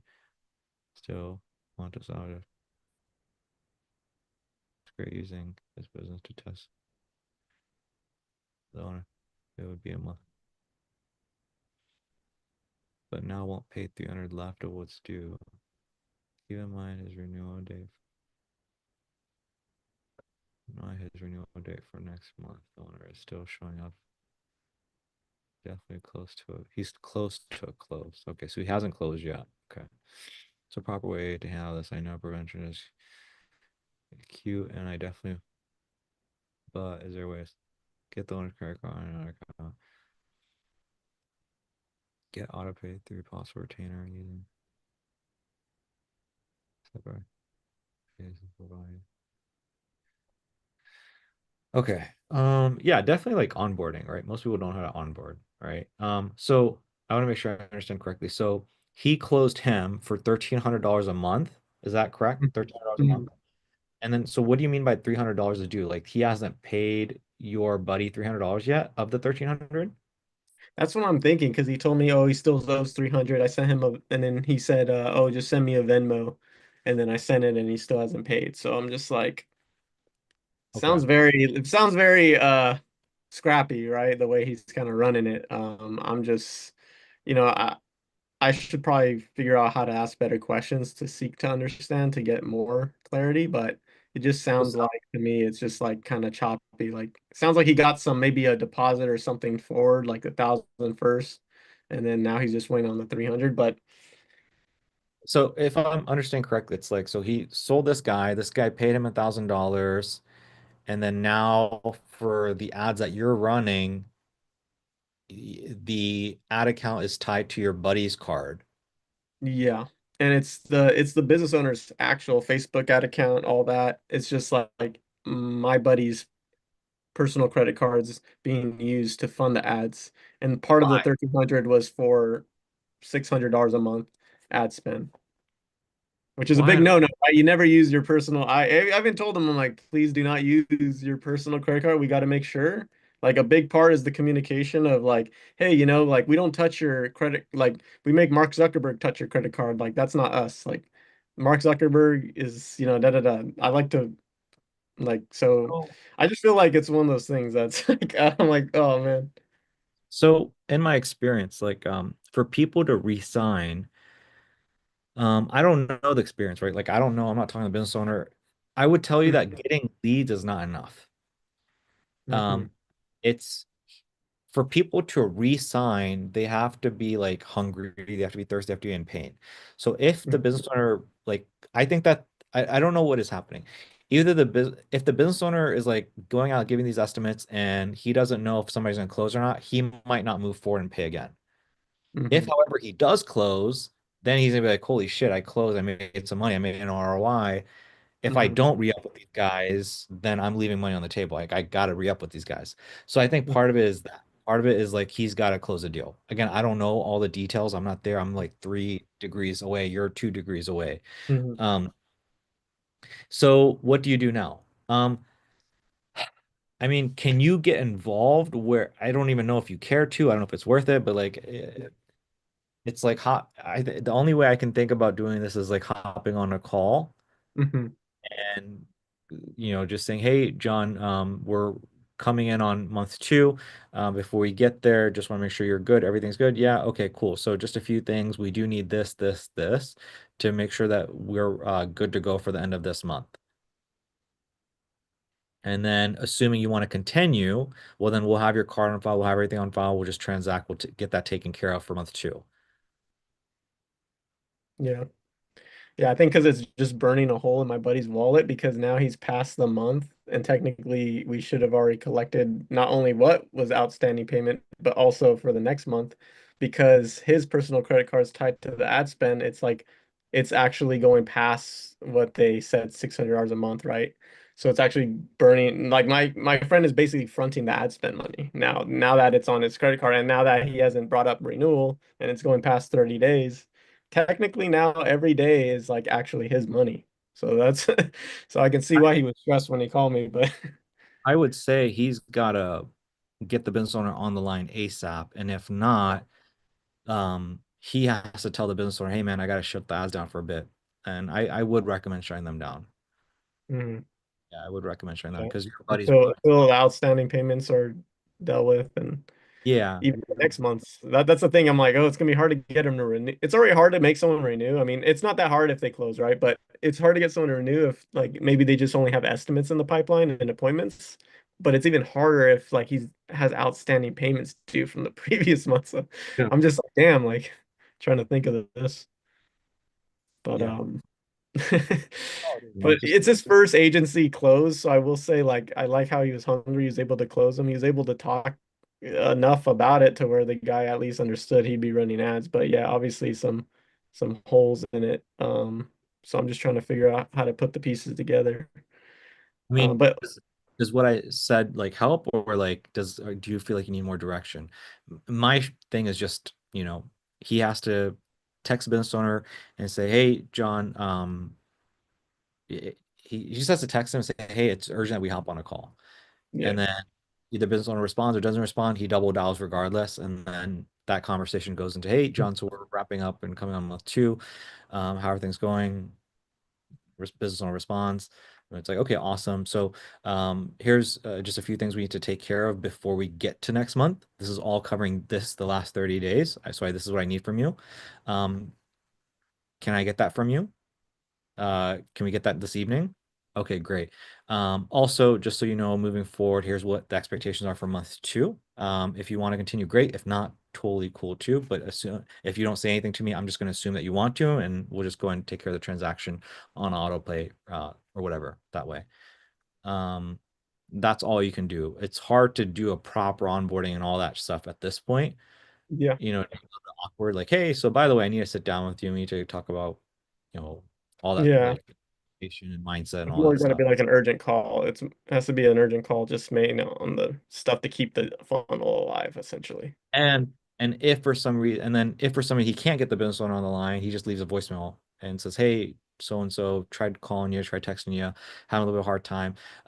Just wanted to reach out to you to make sure that we could, help you with the remainder of the month, just give you all the support you need. Please give me a call back, and then shoot a text. Hey, I left you a voicemail. If Mhm. he doesn't fall back at that time, again, try calling one more time, and at that point, just then you do a hard thing of like, hey, look, John, I tried reaching out to you, left you a voicemail. I'm gonna have to shut the ads down for the time being. Again, I can wait until the end of today, but if I don't hear back from you, but like that's kind of the energy, if that makes sense. I feel like I'm being a little bit vague, but No, no, no, that's the no. idea. That's good. That's a good. No, the workflow for sure. Yeah, it's hard. It's like white labeling. I can even relay the answers that you gave, which would be a great starting point for him. Give it to him, and then he might still drop the ball and text it a different way. And it's so hard to control. It's so less control when I'm white labeled. I really feel that. But I'll try my best. I'll definitely kind of note some of this and then give him kind of a playbook at least. Because it'd be dope just to keep this guy because he is getting estimates. He's got one today, he's got one tomorrow. I don't know how today's went, but hopefully my buddy can kind of get on that call and kind of see what's going on. He did no show for the first time on one of the estimates. One of the leads called us. I saw them call a bunch of voicemails like, hey, somebody was supposed to be at my house 10 a.m. today. No one showed. So then, Mateo called him and said, like, hey, are you showing up to these? And he's like, oh, my bad, I'll get back to her. And supposedly got back to her and we haven't heard back because he tries to get updates. This guy's kind of like, a little bit hard to get a hold of. So it's just communication breakdowns and stuff. But I think that's where I was kind of like, I want to set proper expectations so that he understands like, hey, you pay us to provide leads, it's your job to close. Like if if just like that one lady, like, it doesn't close, we shouldn't. I know you wouldn't say this to somebody, but it's like we shouldn't be punished for not getting our check because you're freaking dragging your feet for something. We're giving you the golden ticket. So I feel like it's a little unfair to us too. I know he, didn't properly onboard and do certain things, but I feel like it's kind of whack either way. Like it should be brought up and it should be addressed and um kind of like you said, like just make it urgent and be like, hey, we need these things to continue this. But also be able to say your piece a little bit, not being too like down the throat, but like just so that it's kind of known the dynamic, like because I feel like we're the hot one in the relationship, right? It's like because we're doing more for him than he ever had before us, and it's crazy that he drags his feet on one. But supposedly he's been a little bit better. I seen him actually texting through Go I've seen him doing calls through Go seen him double dialing more. So he's kind of getting it. I can see, and he even said to Mateo, he's like, "Yeah, I'm just trying to learn how to work these leads versus a warm referral. I feel a difference, but I feel like I'm getting it a little more." So he understands, and I think it's like we're coaching him as best as he can because, like I said, I'm like three parts removed from, and it's an actual client of mine, so it's a little harder. But so I'm not gonna, is it not the end of the world if this dude doesn't renew. I just bring it up to you because it is dope to have someone like this that you can just like, have them test stuff. But worst case scenario, I just start my own. If this guy doesn't renew, I'm just gonna start my own window and door company and launch a site or something. You know, worst case scenario, because I've never had a funnel like in all the years I've done funnels, someone fill out a quiz that long and have at least one lead a day, and then they all text and they all relatively answer the phone. And now he's getting estimates, and I don't know. It is enticing to run myself for the free to fee for sure. It makes me want to skip everything, but but I also don't know. I'd have to do some hook calls to see if there's a valid market for even the process of that, right? So that's where the time consumption can go in. So yeah, I think I'm just gonna do that little window of Northridge HVAC, keep rocking with it. And then, but I have this on the back end. I'm rocking with this guy, so it's not like I'm always getting new data from him. Hopefully we could get him to renew and we could get more data for another month. You're in a good place, man. You're in a good place. Have fun with it. Like you said, it's casino money. Um, yeah, just have fun with it. Have fun with the HVAC. So worst case scenario is we pivot to this in a month, and you're just learning. So you're in a good place, man. You're in a good place. I finally feel like with you, again, after doing so many pivots, you're in a place where it's just like either this is going to work or that's going to, it's one or the other. So it's not really a matter of which, it's not really a matter of if, but which one of these. So, I mean, if your buddy keeps them, great. If not, it is what it is. It's not that serious. Yeah. Don't stress about it. Try not to stress about it. Don't Yeah. stress. I was a little stressed this morning, but the more I thought about it, I was like, well. Oh well. I don't know. I'm becoming more callous to things the more like I just rock with this like whole thing. It's like it's like I think of it like, hey, you can't ever, erase Men in Black, where they wipe your mind and you lose your memory and stuff. Like, truly, unless it's a catastrophic accident. But aside from that, 99.9% of the time, no one's gonna erase your memory. So whatever I do stacks. And I think of it like, like I got trained by some ancient shinobi and I'm like learning the way of like crafting the perfect sword. And it's like I can like, if as long as I have the tools to practice, like it doesn't matter if I'm in a hut near a lake, under a freeway, and if I just keep getting better with this sword and everyone's just gonna see the sword and everyone's in more intrigue, more people start rubbernecking, looking at like, dang, he made that. Like the more I just focus on the sword, I'm just like, it's just gonna lead me to where I need to be. Um, so then I just focus on like, okay, well, I'm doing the work and I'm learning and I'm getting better than I say I was last or 2 weeks ago. Then I feel like whatever I craft is gonna be the gawk and awe of the town, and I'll be fine because eventually it'll always gravitate good to me as long as I just focus on the craft. 100%, Um, man. but yeah, I just have these weird like epiphanies, but being a part of the group, always hearing everybody in the channel, and just always it really is when they say like you are what you eat, but you kind of are what you hear and listen to. So. Um, I don't know if I could even have these type of mentalities and like little epiphanies and mode like mind switches if I were like, let's say, on my own before I talk to you. I feel like I don't even know where I go. I'd probably just go with whatever felt like a gut feeling, but that gut feeling probably wasn't even correct. Might go the wrong way. So but yeah, so I appreciate you a lot. Worried, man. Appreciate you. I've already told you, it's just like trusting the process and just keeping going. We've had a lot of pivots. You've seen a lot of people with different journeys, and Elmon and Jeremy, and some Mhm. people things really fast, some people a little bit slower, but either way, we always just kind of we figure it out. So I just appreciate you focusing on sharpening your sword. So Cool. yeah, man, like, dude, just we're chilling, dude. We're chilling, chilling, you're For chilling. sure. And then I know when you asked them on, and like you asked them like, what's the difference between this and that? Like, what's just your thoughts about it now that you've kind of touched base? If you had asked me that, I feel like it's a lot of like there's different hards, right? And then it's a little upfront with this, but like it's and kind of what Amon said, like it feels nice that they get so giddy, and sometimes like it just feels like you don't have to make it as big or all that. But I think it too, it's like, hey, like if the bottlenecks when the service delivery is down or sorry, the leads are down, it's a little hard to hand off, right? So that becomes a little challenging. But then if you would have actually close somebody, um, you might be in the same predicament where it's hard to get them a lead, but now it's a little bit more pressure because you got money on the line and there's a possible chargeback. Yeah. So I feel like this is like upfront work, but with less pressure, and for you just to focus on the actual service delivery without the pressure. And then if it works, then you get a client out of it. I feel like if it works, you're gonna get what you deserve anyways. I don't know. It's a weird like thing I No, thought no, about in no, terms of like when I weigh the two business models. yeah, no, that's a good perspective. That's the first time I've heard that before, which is like, if you get a client through paid ads, you're so focused on just, I got to sell them because you're spending money every single day trying to get that sales call, trying to close a deal. And then the moment you get it, your anxiety doesn't really go away because you don't know whether you can get them results or not. So it's just full on anxiety versus this. It's, yeah, I can see how it's not as anxious. It's like, either if I can't get results, I'm not going to close a deal. And it's like, I don't deserve to close a deal anyways. But I can see how like, yeah, I can see how it's like the anxiety is just going into a market and just seeing whether the ads will work or not. And if it works, like, okay, cool. The rest of it's super chill. It's like, it's gonna be a little bit of work. I'm gonna like fucking spend time sharpening the sword. I'm gonna spend the time, but like I know I'm gonna fucking win.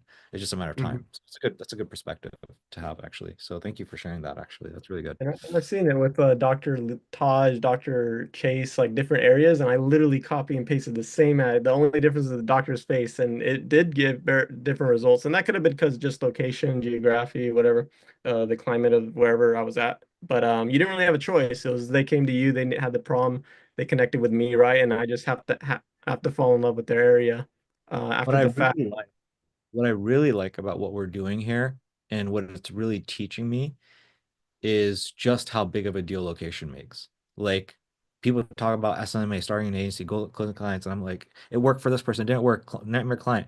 And it's just really interesting to see like going to market with ads, exact same funnel, and seeing vastly different results. Um, I find value in that. And I think that's really cool. And I think that says a lot. Is like, yeah, you can't just get results for everybody in every particular niche. But I will say, I do think that the better the ad is, the better the offer is, the better everything is, the better product market fit, the better it is, the more it works. Like, for example, gym launch, that 6 week challenge just works. It crushes everywhere. Yeah. That's, and again, that's why it's $100 million company. Mhm. Right? Something So, that crushes like, and it can bypass location. Like location isn't even its a restriction. Like yeah. it's And like and it's interesting for me because the world I've come from is that. And then I built the 6 figure, 6 week sales funnel, which works everywhere. And so for me, I was not used to like something not working. And then I see you guys, I'm like, oh shit, like something is not going to work everywhere. So And yeah, you know who I saw recently? You know the guy we modeled for a lot of the dentist stuff, Sook, I think his yeah. name's Sook. Dude, you know what he's doing now? And it's like towns just next to me, 15 minutes away, Whittier, Fullerton. Like he's still, he's still good, really good at what he does. He always nabbing dentists around me. He is running actresses and actors now for those locations instead of the dentist. So I would randomly see the dentist, Whittier, hey Whittier, and he does that same ad with the format and I know it's him. I just know it's him. And all of a sudden he has an actress now and it's like a fake, like dentist place and it's like it just reveals the offer and everything. And then I saw it in a different location, like just like more 30 minutes down south. So I'm like, wow, like he's starting to go into that route. And then he, you know what, he changes, where he was running ads from? He actually is running it from a media company now, not under his personal branding. So he Wait, did a whole swap I'm confused. So he's using actors for what exactly? Like for his for test, service delivery for his clients. for So service. instead of the doctor saying like the micro content, saying the offer in the videos, he has an actress doing it for them, with like in a I studio or something that looks like a dental office. gotcha. And that he's probably doing that for scalability, right? So And that he's he doing it doesn't. for himself too. So he's no longer the person saying, "Hey, dentist, do you need help, getting 25 Invisalign?" Now it's that actress I saw I pretending to be a doctor for the also the so he's using the actress as both, like it's just funny. It's just, and then he changed from running his ads from his personal, and I only keep tabs on him because it's like honestly sometimes I just see his ads still. So I just click on him. Then I check out his ad library, but I thought it was pretty interesting because when I had left dentistry, he was struggling. I remember he just shut off his ads for like a couple days, turn them back on, then a whole week shut off, and then now I saw he doesn't even have that Facebook page. He has another one that he's running the ads to. That's Aspire Media Marketing instead of the Sook Bonds or Baines or whatever. But just something funny I thought I'd tell you because I think it's interesting when bigger companies pivot that hard. It's interesting because I saw him do that. I saw him run ads like Joel Kaplan trying to get agency owners. I saw. I've seen him do a bunch of stuff, which is like a little bit strange. I don't know why. I don't know if he's running into issues. I don't know if he's having issues. Yeah, that's stuff we'll never see, but it is interesting because he is a, bigger, Well, here's the I thing. know he has a lot of clients. There are people that make 100,000 that are broke, man. There's people that make 100,000 a month that are broke, and it's because of their overhead costs and everything like that. So don't be Yeah, fast to just believe everything you see. for So sure. But um yeah, man. What else is brewing your mind? Anything else? no, I mean, I have Dr. Lisa, she's been with me for 2.5 years. I think she's been on auto pay for like a year now. And then her card failed on the last auto pay, so she's been kind of ignoring my emails about having to manually put it, but I think it's a non-issue. I think I see her text other marketers to go high levels like Instagram Connect, and other marketers will do a talk track trying to get her, and she's just like, I have a great budget and I'm getting tons of leads. I'm happy. And then like they'll try to still be like, what? Oh, I'm curious your cost per patient after everything's said and done, and she won't respond. But some she'll talk to, but so I don't know. Sometimes she does show like she's willing to hear out people, but You know, I That- think it's funny that I'm like, wait, wait, they're trying to take my job. But I'm like, hey, it's the market. I'm like, if truly they can take her, that means I probably was doing something wrong. But she's getting great results with veneers and Invisalign and got some closes this month, last month. So she's in a good place. Good. I'm glad to hear that you're getting her great results still. Definitely like, not today, but definitely sometime I do want to dig deeper in terms of that and kind of figure out what your results are and leads and everything. Definitely do like a deeper dive. Oh, yeah, But yeah, man. that's pretty much it for me. Okay, cool. Well, if that's everything, then man, just like, dude, you righteous. Aman, somebody's got to get it closed this week, okay? Dude, I want to get one first. Not even trying to be, well, yeah, I'm being competitive. Screw it. But I love seeing everyone post and then they get something and I'm like, man, I'm like, oh, that makes me want to. It's like when you see your friend, like, well, I'm into basketball, so if I see him hooping and shooting threes, I want to hit the court now. Just because I'm like, damn, like I want to, I feel like I'm regressing, but it's more of the fun of it. I love the fun of it. I just love seeing them post if something happens. So hopefully I can come up with something and keep these next days are, like I said, wide open. So I hope to have something because like I've heard from Amon, he gets inspired from me posting, and I feel like we all feed off each other. So I'll try to get some movement here next couple days. Good. Yeah, I want to see a win, man. One of you guys get a win for the team. Get a win for the team. Get a win for the team. So Sure. cool, man. All right then. If that's everything, man, I'll see you next week then. For sure. All right.